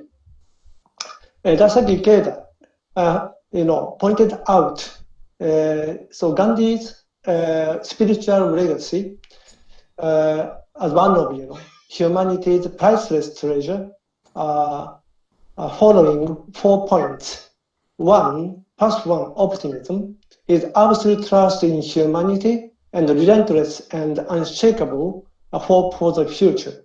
And second one, gradualist activism, a man of usual action, a good travel at a snail's pace, and non-violence is a plant of slow growth, he said. And the third one, paternal populism. His populism, extraordinary communication with a mass of ordinary common people. The last one, his holistic vision about the world and human beings. Holistic nature, Gandhi's thought and holistic approach to life aspired to integration and harmony. Optimism is absolute it comes from his absolute trust in humanity and relentless and unshakable hope for the future. So I remain an optimist, not that there is any evidence that I can give that right is going to prosper, but because of my unflinching faith that right must prosper in the end. My optimism rests on my belief in the infinite possibility of the individual to develop non-violence. And this was no doubt that conviction sustained him as he unhesitatingly committed himself to the oceanic masses of the common people. And his activism, a spiritual practice, is inspired by the inner urging of conscience. It is to do what must be done and then to examine and with love and humanity was an accomplishment to see where they have fallen short or want to fall. Good travelers at the snail's pace. As I have already said, non-violence is a plant of slow growth. It grows imperceptibly, but surely.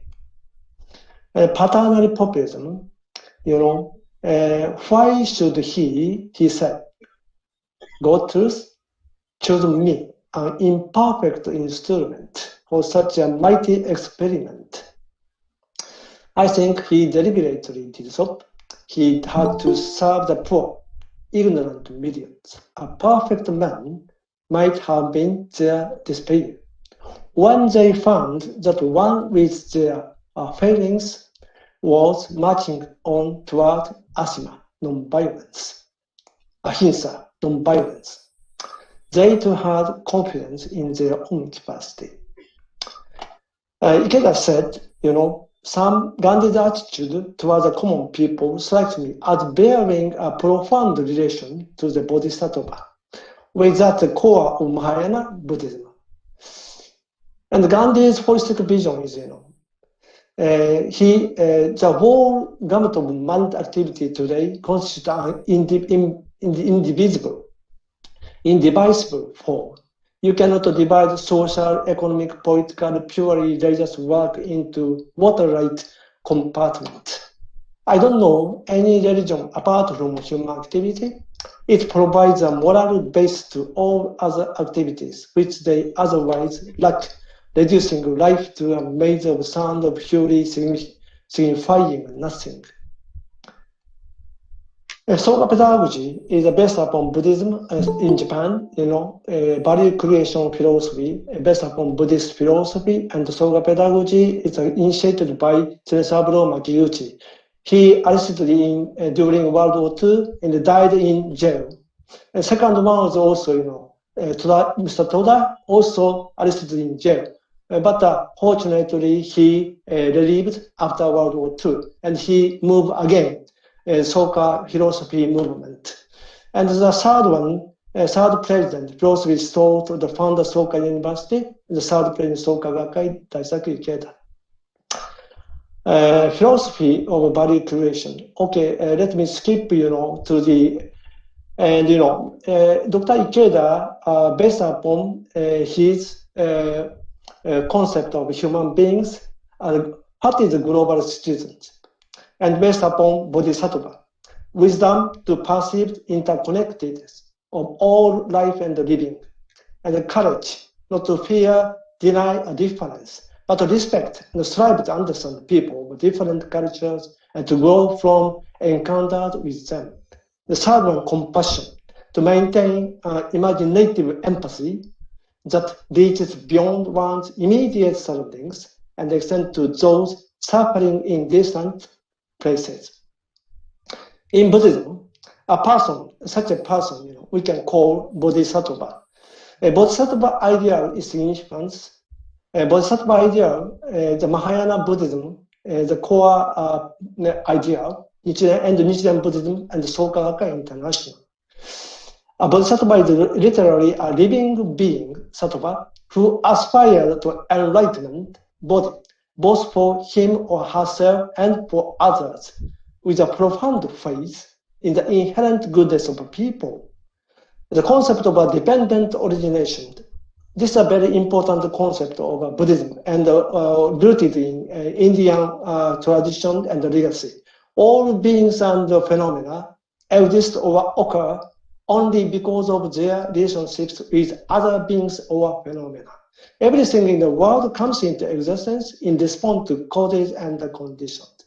Nothing can exist in absolute independence of other things or arise of its own accord. So Dr. Ikeda, he proposed the concept of creative coexistence.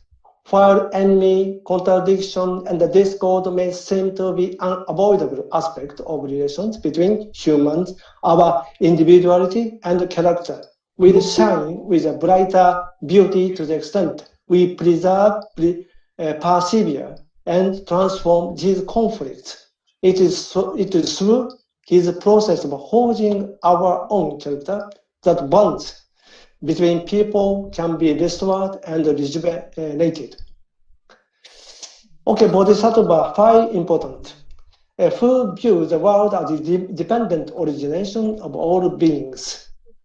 The second one is, aware of the consequences of repercussions of her deed to the society, other peoples, because even any personal action will bring somewhat influence, negatively or positively, to other than society.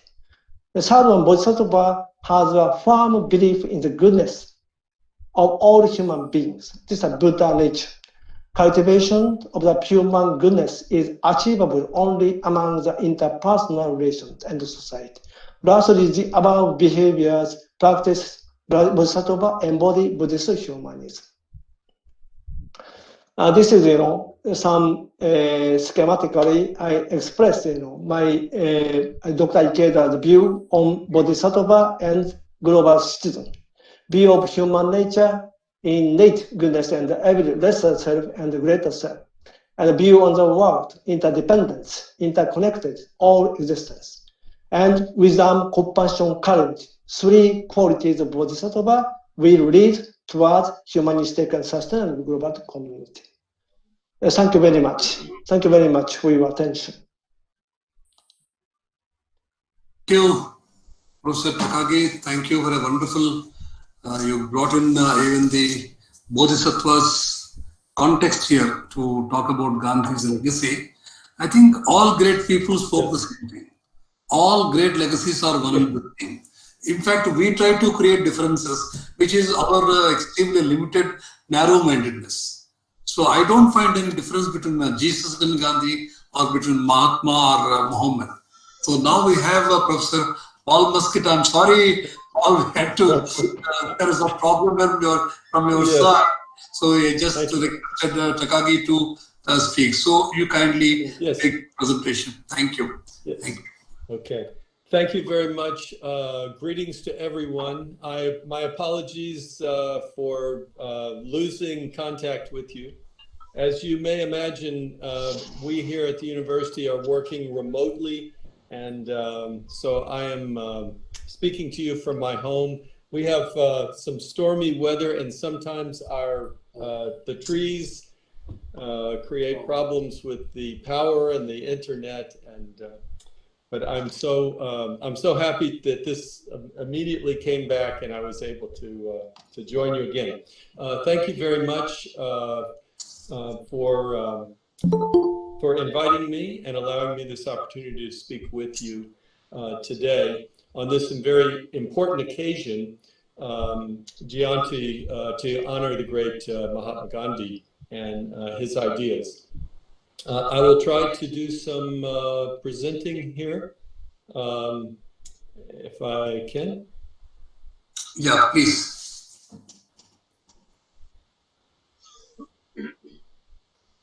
Yeah. Good? Yeah. Okay.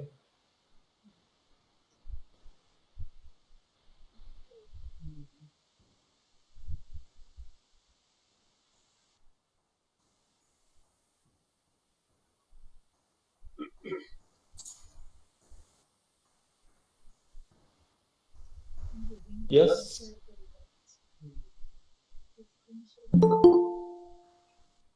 Okay. Is it being viewed? Hello? No, not yet. Is this coming through? No, Yes, yes, it has come through. It has come through, Paul. It has. Please proceed. Okay, thank you so much. Yeah. Thank you. So in the interest of time and I apologize for my delay, I'll try to keep these remarks very brief for you. You may have to be a little louder because your voice is feeble. Yes? Yeah. You may speak a little loudly. Speak louder? Yes. Okay, thank you. Yeah, thank you. Thank you for that feedback. The question is before us is, what is Gandhi's legacy for the 21st century, and is his legacy alive and vibrant and relevant to the present times? And my thesis is yes, most definitely.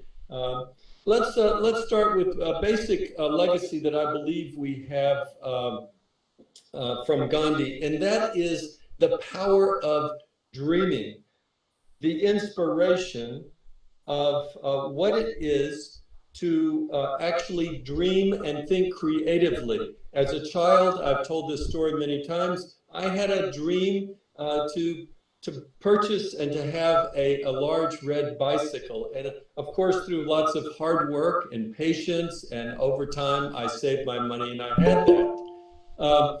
I rode that bicycle down to the port city where I lived in Galveston, Texas, in the United States. And I saw a big ship one day, and I wanted to get on this boat and sail far away. And little did I know that many years later, I would actually find myself far, far away, but not on a sailing ship, but on a flying ship.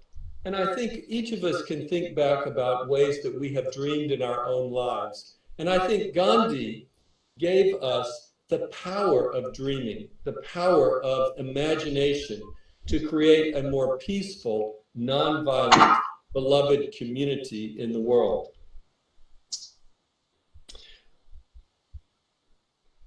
Gandhi's probably relevant to us in the 21st century, largely due to the bridge created by Dr. Martin Luther King, who was greatly influenced by Gandhi, who took Gandhi's lessons from his own study and applied them in the great civil rights movement of the modern era in the United States. And yes, we know Dr. King had a dream that America would really become the vision and the country living up to its equality and freedom and justice values. Back in those days, there were harsh realities that Dr. King had to face. Lots of violence, lynchings, bombings, burnings, threats on his life. But yet, his dream became a reality in many ways.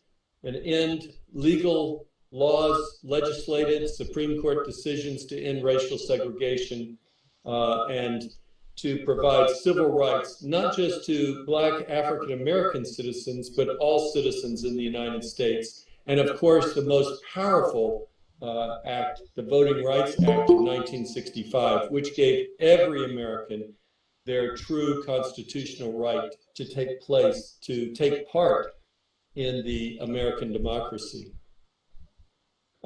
I'm speaking to you today largely on nonviolence because I was taught by Bernard Lafayette. Bernard Lafayette actually founded the Center for Nonviolence and Peace Studies at our University of Rhode Island approximately 20 years ago. And this is the work we carry on. Bernard Lafayette is relatively unknown to many, but he was very important and working side by side with Dr. King in all of the great civil rights movements in the 60s. On the final day that Dr. King was alive in Memphis, Tennessee, the final conversation he had with Bernard was to pass on to Bernard a final vision to institutionalize and internationalize nonviolence training and education. And By the end of the day, Dr. King had been murdered on the balcony of the Lorraine Motel in Memphis, and Bernard Lafayette took that final conversation as his life's work. He carried forward the dream of Dr. King for equality, freedom, justice, opportunities for all, and the vision of Dr. King for a beloved community. But King had realized there on the final day that it wasn't enough to have the dream. We had to institutionalize and internationalize nonviolence training and education, a way of achieving your dreams. It's one thing to have a dream, but without the method or means or instruments to achieve your dream falls short. Let me say that I think Gandhi was also, besides a dreamer and an inspiration, Gandhi was an evolutionary thinker. If we think about the crises facing humankind on the planet today, we're in unprecedented times, surely. We have great threats due to the immediacy of our health pandemic affecting every person on the globe. We face the crisis of environmental violence leading to global warming and the alteration of the biosphere in which we all rely on to live for air and water and our subsistence on the planet. We face challenges to our economic systems around the world. We face challenges with racism, forms of human rights violations. Our esteemed speakers earlier talking about the conditions of women and violence against women and gender rights. We see human rights being violated around the world. We also are in a time of political crisis. The return of authoritarian forms of politics, slowly, in an insidious way, returning to many, many places around the world, including our own United States here. And these challenges to us of health, of economics, of our environment, of our social conditions, and our very political approach to democratic living on the world and the planet, creates kind of an immediacy that calls for how will we adapt? Will humans be able to actually evolve? And I'm showing you this slide to remind us that Charles Darwin, the great evolutionary thinker, actually gave us his theory of evolution, and it wasn't survival of the most violent. It was the survival of the most cooperative. Actually, we are here on the planet today, surviving as we do, due to our ability to adapt to the crises and the catastrophes that we experience. We see this in the work of the United Nations, the work of UNESCO, and we know that scientists around the world, many years ago now, have met to declare that humans are not biologically programmed to be violent, that we are actually programmed to survive based on cooperation, based on living in harmony. In fact, when humans face catastrophe, that is when they come most closely together to work in a cooperative fashion. Well, many of you, of course, in India know about Gandhi and know Gandhi's ideas and thoughts very well, but know that Gandhi was an experimentalist. He was a dreamer, he was an evolutionary thinker, and he was an experimentalist. And his own autobiography describes his life as an experiment. We know that Gandhi had great influences, Tolstoy, from John Ruskin unto this last, and others. But Gandhi's ideas came forward into this 21st century, I believe, largely due to the work of Dr. King, who brought Gandhi's ideas into a modern form that could be disseminated and understood easily and practically applied by societies around the world. He did this by taking Gandhi's principles and translating them into 6 principles of nonviolence, a philosophy recognized by the American Philosophy Society that King actually was taking these principles and applying them in a systematic theoretical form of a philosophy of nonviolence. In his book, Stride Toward Freedom, Dr. King speaks about his pilgrimage to nonviolence as a journey of personal, moral, and spiritual significance. And in that pilgrimage chapter, he talks about Gandhi, who applied the love ethic of Christian Jesus to a powerful and effective social force on a large scale, much greater than a religious practice, but taking the very ethic of love and truth and transforming it into a powerful force. In fact, we say that Dr. King and Gandhi, their form of nonviolence was a force more powerful than the forces of violence. King actually took this method and used it for social reform. I'll share with you briefly these 6 principles. Nonviolence is a way of life for courageous people. And I think Dr. Takaki and others have recognized that nonviolence really requires a certain amount of courage. And it's not just something you do every once in a while. It is a way of life for everyday living. Principle 2 by Dr. King, as influenced by Gandhi, was to say that the beloved community, an inclusive community, is the framework for the future. It is the blueprint for our very survival on the planet. And in a wonderful essay Dr. King wrote, The World House, he examines this idea in great depth. And I commend all of you who are not familiar with that to consider reading it, The World House. Principle 3 is to attack the forces of evil, not persons doing it. And by this, Dr. King was talking about, in kind of a spiritual rhetoric, the conditions, the root causal conditions of violence. And this is what we must address. We must not be misled to talking about people as evil people or wicked people or devils or satanic people who inflict violence on us. We must look at the root conditions which are creating and encouraging the various forms of violence that we are facing today.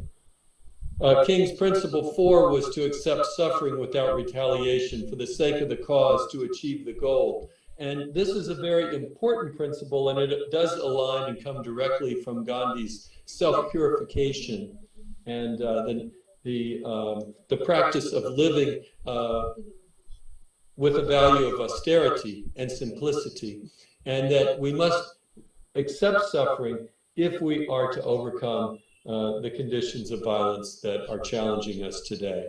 And we must do this not for the sake of suffering alone, but for the sake of a higher purpose, a higher cause. Principle 5, according to Dr. King, was to avoid internal violence of the spirit as well as outward, external physical violence. And this connects with Dr. King's principle of love, where he said that darkness cannot drive out darkness. Only light can do that, and hate cannot drive out hate. Only love can do that. The final 6th principle by Dr. King, based on his influence from Gandhi, was that the universe is on the side of justice. And this is a principle that says we must have hope and faith that there will be justice in the world, that there will be justice prevailing, that even though we're in crisis and facing very challenging times, Dr. King believed that the moral arc of the universe was long, but that it was eventually bending toward justice. And this gives us hope and faith when we are facing great challenges, particularly in the face of forms of violence. King took these steps based on his study and view and understanding of Gandhi, and he created 6 steps, 6 practical steps, which we see now embedded in all great social movements in the final days of the 20th century and for the last 2 decades here into the 21st century. We can't just take an idea and be inspired by it and dream about it. We have to have a practical methodology.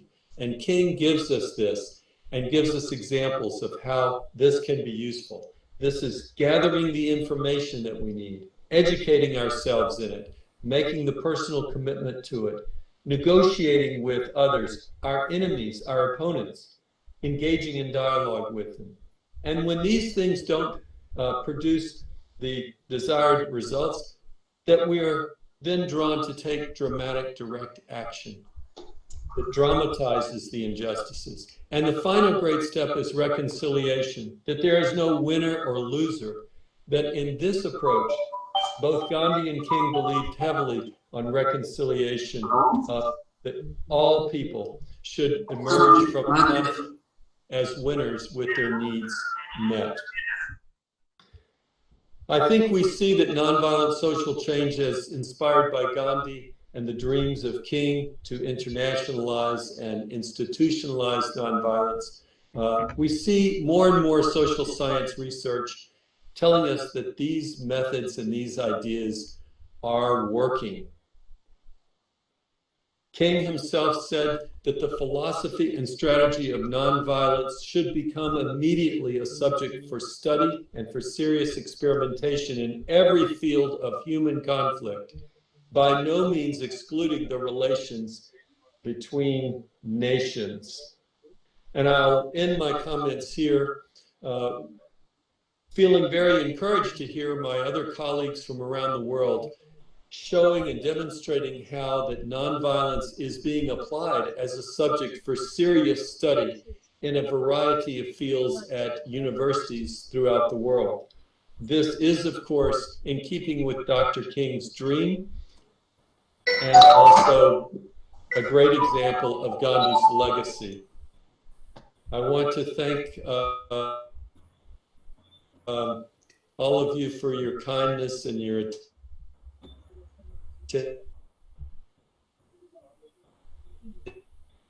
Thank you very much. American version. Wonderful, Mr. Of Paul. how he takes idea and apply it. Thank you, Prasadji. I think I will sort of take over now because the time is very short. Prasadji, I should also thank you for this beautiful lectures, bringing the perspectives from Sokam Pakai and our film. So these two perspectives telling us that the legacy is alive. I must thank you for this effort, and I hope that we will get more and more people to talk to us, to Vidyapeeth people. Thank you very much. Thank you. Thank you. Thank you. Now I have the honor to invite our friend from Spain, Dr. Guillermo Martin. Namaskaram.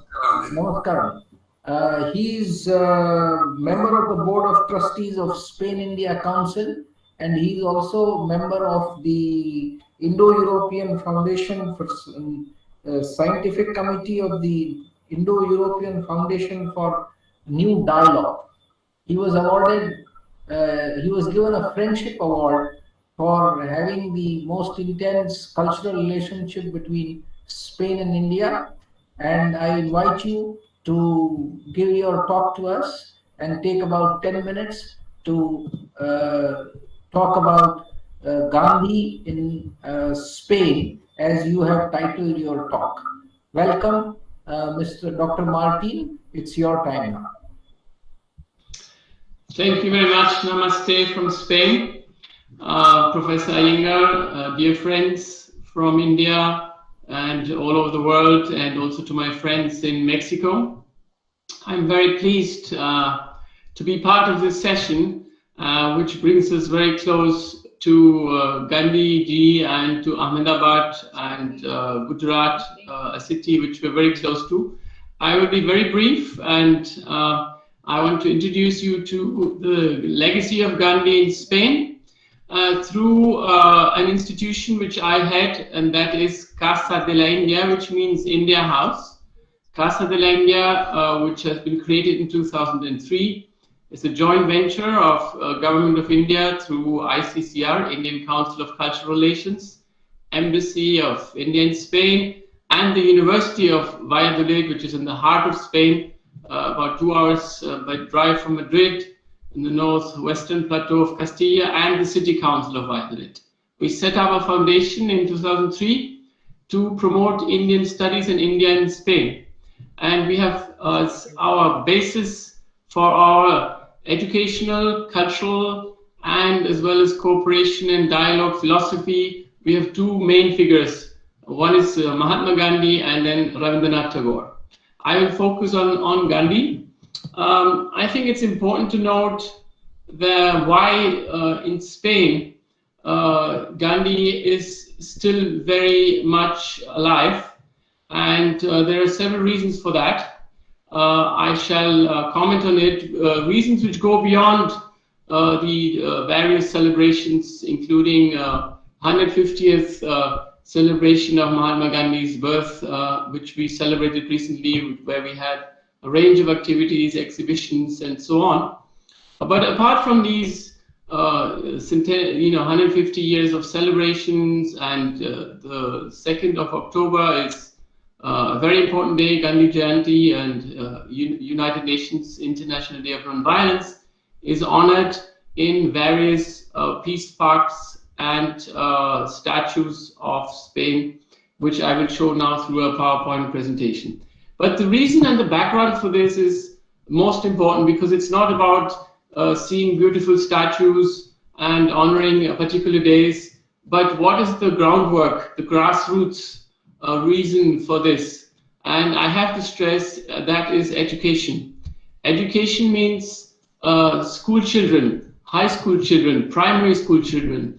We had a very active pioneer in 1964, well-known professor and poet and pacifist called Lorenz Vidal. He had this brilliant idea. He said, let us declare a significant day, that is the 30th of January, which is Martyrs' Day, as it is honored in India the day that Gandhi was assassinated. Let us honor this day and celebrate the school day of peace and non-violence. And this was instituted slowly and gradually in Spain. I mean, we're talking in 1964, when Spain was still a dictatorship.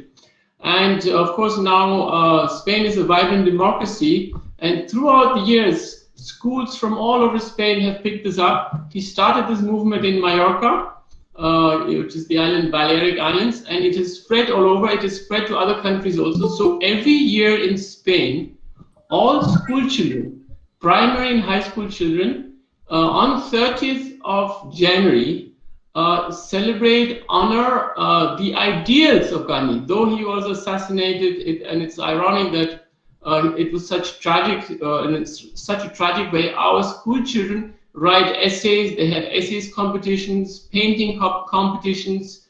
They go out and have actions on the street with banners. You would be amazed to see how active this is going on every year. And so all school children learn about Gandhi, know about Gandhi. And that's the future for the legacy of Gandhiji, because of course higher research is also important. Gandhian studies are important at all levels, but if we don't immerse school children in these values, there's no future for these values.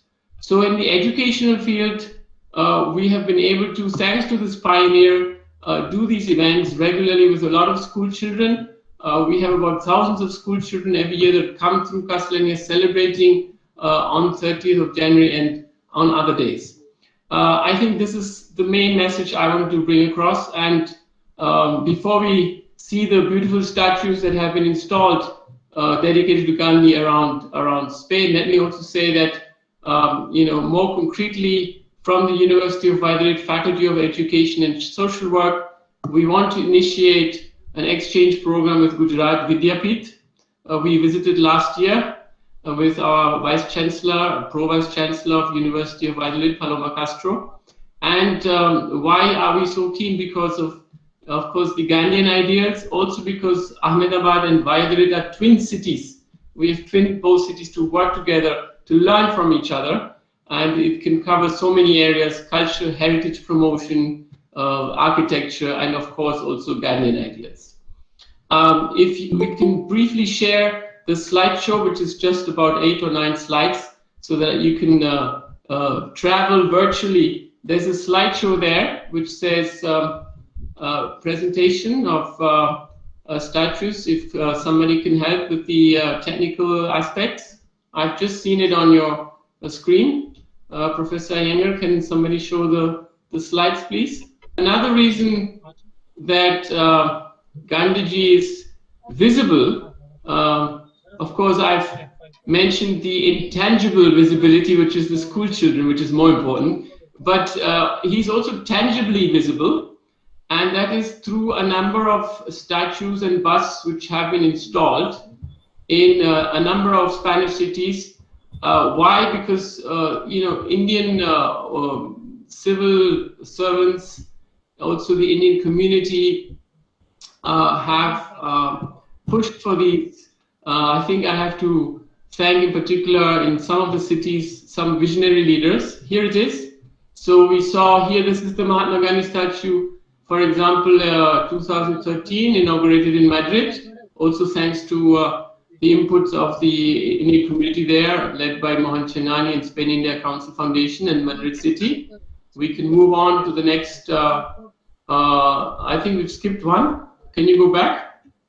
Is there another one back? Yeah, okay. This is, sorry, yeah, that was, okay, you're going a little fast for me. Anyway, there are a number of statues in Tenerife, Madrid, you can see it here. Yeah, please continue. Of course, Gran Canaria, there's a strong Indian community in Canary Islands. Peace Park, this was inaugurated in March 2011. Indian community, again, led by Rakesh Ahuja, was able to get this statue from India, and it's very visible in these beautiful parks. Yes, please go on.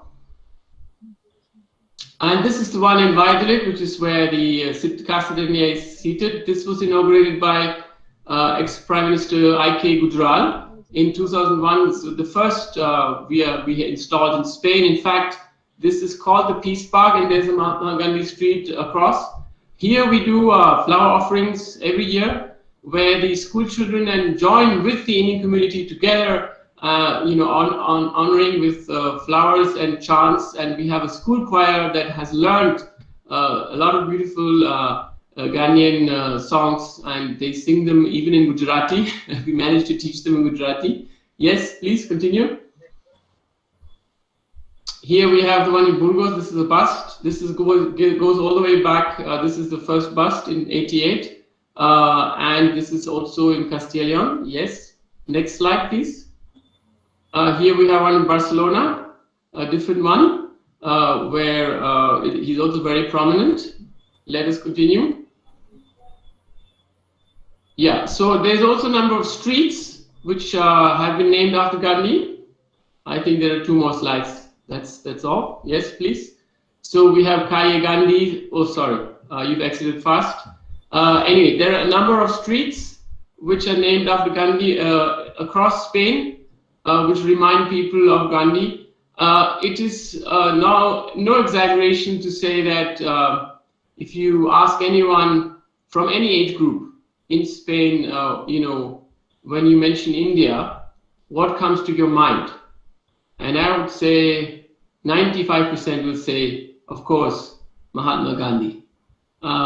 I think this is largely due to the inputs and the vision of some educationists in Spain who drew from inspiration from Gandhi and understood that the children were the future of any legacy, and therefore also for the future of the ideals of Mahatma Gandhi. Thank you very much. And greetings from Spain. Casa De La India. Namaskar. Thank you, namaskar, and thank you very much for this. When the Gandhi statues are being vandalized in some parts of the world, we see with pride that Spain is actually installing and celebrating Gandhi. Thank you so much, and I'm sure our association will intensify, and this exchange program will lead to mutual benefit, and we all learn together more about Gandhi and try to continue the legacy. હવે આપણે સાથે રહેજો. આપણે છેલ્લા speaker છે professor Gita Dharampal. Sorry for breaking into Gujarati. I was just requesting my audience to bear with us for hearing one more wonderful speaker, which is Professor Geeta Dharampal from Gandhi Research Foundation, Jalgaon. She has retired from University of Heidelberg. She was Professor of History in South Asia Institute.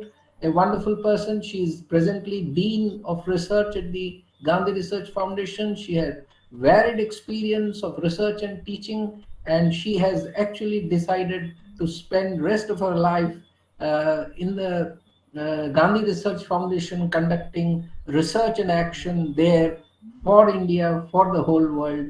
So now I invite Geeta Ven, are you around? I don't see you. Yes, I am around, but my good evening to everybody, and I feel overwhelmed to be participating in this eminent group of Gandhian scholars. I've heard so much. It's really inspirational. I thank everybody, but especially Sudarshan Bhai and the Vice Chancellor, Professor Anamik Shah, the Chairman of the University Grants Commission, Professor D.P. Singh, and I'm very sorry I missed the beginning, and also the blessings by Shrimati Ilabhen Bhatt. But I was able to hear most of the presentations by our Mexican friends, and then by Paul and the Japanese Takagi. I was really very impressed, and since I'm the last speaker, I'll be very brief. And since my internet is very low, I'm on a sort of hotspot. I'm not going to reveal my true identity, and you can't see me. You can just hear my voice. I think both would not work. So I am here as an emissary of the Gandhi Research Foundation. And the Gandhi Research Foundation is an example of how the Gandhian legacy, or how Gandhi's legacy comes alive. This is really, it's amazing. And this is what the Gandhi Research Foundation, and especially the founder, Padma Shri Bhavanlal Jain, he passed away in 2016, but he had this vision that he wanted to create something for posterity. He was so inspired by Gandhi's legacy. He was an entrepreneur. He set up a flourishing enterprise, a multinational that was dealing with irrigation, drip irrigation, and they've gone into all kinds of other food processing. But towards the end of his life, he wanted to do something for posterity, and he felt that Gandhi's legacy must come alive for the youth of India, but also the generations to come, and for everybody in the world, not just restricted to India. And previous speakers spoke of, I think it was Paul, who spoke about the dream. See, it was his cherished dream that an institution that could allow Gandhi's legacy to flourish and to enrich future generations should be established. And this idea, he must have nursed this idea for a while, but in 2009, the Gandhi Research Foundation was established. And then in 2012, to be precise, on the 25th of March, 2012, the Gandhi Tirth, which means a Gandhi pilgrimage site, was inaugurated by the then President of India, Srimati Pratibha Patil. And this, it's an amazing institution. It's a monument, or rather a temple, to preserve and to project the legacy of Gandhi. It's in celebration of Gandhi's heritage, really. And it's situated in an idyllic, pollution-free campus. And the Gandhi Research Foundation, I'll try and be a little bit more precise, it comprises an applied research center, and then a monument, Gandhi Museum, a library, a state-of-the-art archives, a digitization and a document preservation lab, and a Khadi unit.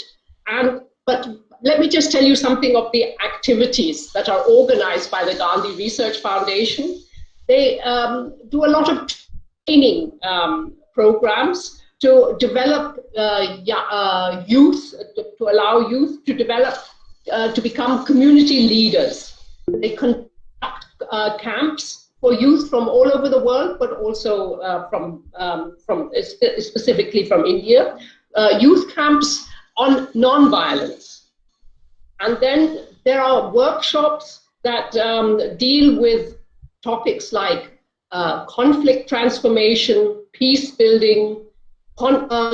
Conferences are held, national conferences, international conferences on global concerns such as ecological resilience, how to bring about gender justice, how to alleviate poverty, and dealing with various human rights issues. These are held on a regular periodic level, and then these activities are complemented by residential research fellowship programs and student internship programs, which provide an ideal opportunity for intensive study on Gandhian topics of contemporary relevance. And since we had people, Spanish-speaking Gandhian scholars attending, giving wonderful presentations, I would just like to mention that the latest project is being done by a group of Indian scholars, but who are enamored by Spanish and who have connections with Spain, and Spain and Mexico, and they are going to bring out a Gandhian bibliography in Spanish that is to be made accessible, or to make Gandhi accessible for the Hispanic world. So I hope Sonia is taking note of this Gandhian bibliography. It should be out hopefully sometime next year. And the Gandhi Research Foundation is very pleased that we can just sponsor this project and allow it then to succeed. But let me just tell you also about this multimedia interactive museum, which is in a way the centerpiece of the Gandhi Tirth, the Gandhi pilgrimage site. It's quite unique because it uses modern technological media to tell the life story and of the development of Gandhi from Mohan to the Mahatma. And it's presented especially to catch the eye and the interest of the young generation. And so it's presented in a very dynamic, appealing mode. And there are lots of school children that come and visit it. I mean, there are, on the whole, I think on average, something like 100 to 200 visitors every day of the year. Now, during this COVID period, COVID-19 pandemic, of course, it had to be closed, but we're going to put together digital modules of aspects of the museum that would be able to perhaps have an even further outreach. And there are various projects that are in the pipeline to make Gandhi's Gandhi's message, which has been said by many previous speakers, how relevant it is for today's world. But I think COVID-19, the pandemic, has made Gandhi's message even more relevant. This, I think, as we, in a way, if we are carrying forward Gandhi's legacy, we have a responsibility to make his message come alive for the youth. And this is being done also through another program of the Gandhi Research Foundation, which is called the Gandhian Values for Sustainable Peace, GVSP for short. It's a study program, and it's been able to reach out to 15 lakh students. That's 1.5 million students who have been taking this Gandhian study program during the last 12 years. And this is done on an online and an offline basis. And even prison inmates, prisoners, also take part in this study program. We feel that at the moment, the participation and the registration for this course is on the rise. During the last year, there were 300,000 people, students enrolling for this course. So I would say, Gandhi's legacy is alive, and maybe the GRF is doing something towards making this more sustainable. The founder, Bhabalal Jain, who was affectionately called Pare Bhau, he wanted Gandhi's, everything written about Gandhi, everything written by him should be available at the Gandhi Research Foundation. So he set up this extensive archive. I mean, at the moment, it comprises about 125,000 original documents. Then there are 15,000 historic photos and 150 film reels or clippings. So that scholars coming from different parts of India, from around the world, they can sit in the library and the archives of the Gandhi Research Foundation and have access to anything that is written by Gandhi, by his associates, or on him in one place. So they don't have to go touring around the place. They can just sit here, and there's wonderful accommodation available on the campus. Then the library of the Gandhi Research Foundation also has a very sizable collection, and I've also donated my library collection to the library. So, and maybe other people are going to do this. So it's going to become even more enlarged, and not just on Gandhi, but on Gandhi-related topics.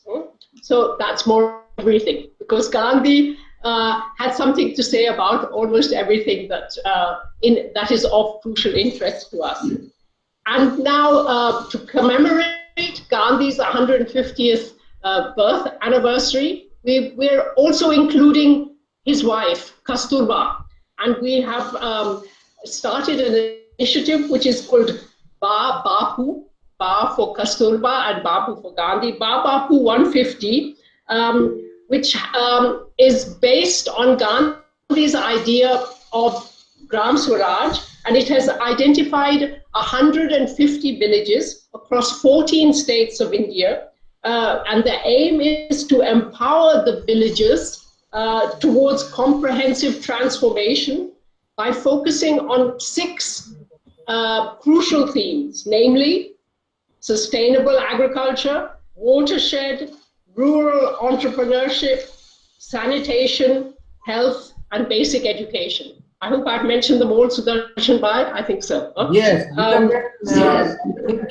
Conclude, and yes, I will conclude. So this is a dynamic and comprehensive center of Gandhian applied research. We also publish a bilingual monthly magazine. The GRF aims to inspire the minds, influence and empower the lives of individuals and communities, rural and urban, by exemplifying the relevance of Gandhi's vision for today. And we welcome you all to see this for yourself. And it would be very good. As soon as the world comes back to normal, there would be nothing better than to have a meeting of you all at the Gandhi Research Foundation. I hope we will stay in touch. This was a very hurried presentation, but I think I feel honored to have had the opportunity to do this. Thank you very much indeed.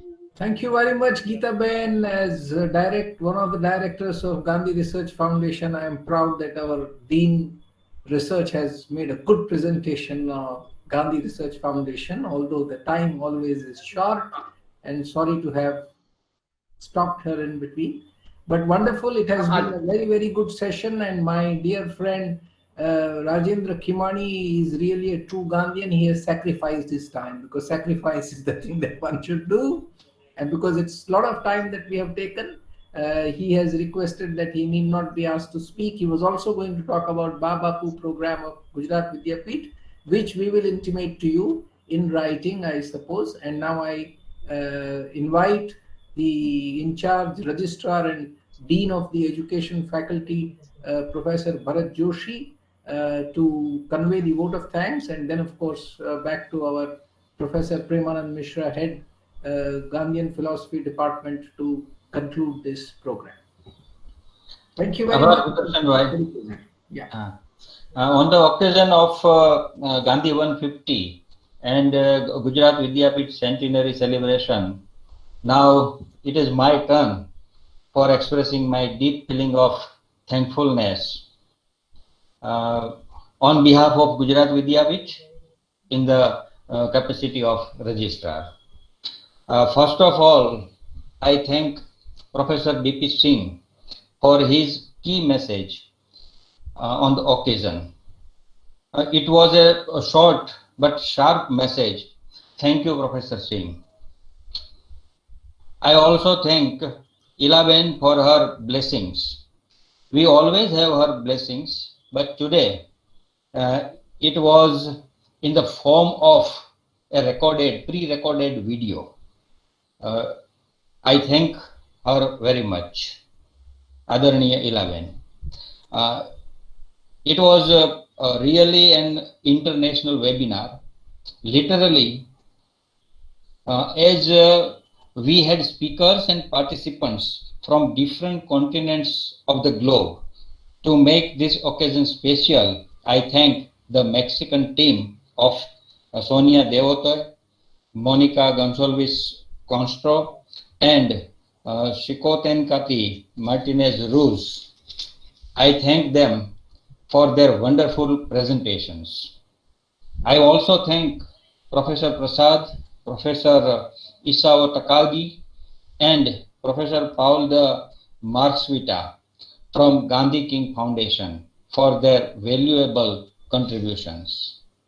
I heartily thank Dr. Guillermo Rodriguez Martin from Gandhi in Spain for his precious thoughts presented here on the occasion. I also thank Professor Geeta Dharampal for her presentation, and I also thank Rajendra Bhai for sparing some time for me. I express the note of thanks for our visionary Vice Chancellor, who welcomed all in the beginning and made this occasion possible. Thank you very much, sir, for your motivation. I wish to thank Professor Sudarshan Iyengar for wonderfully smooth moderation of the whole webinar. I also thank Professor Premanand and also congratulate him and his team and our technical team. At the last but not the least, I thank all the participants who made this celebration possible. Thank you, one and all.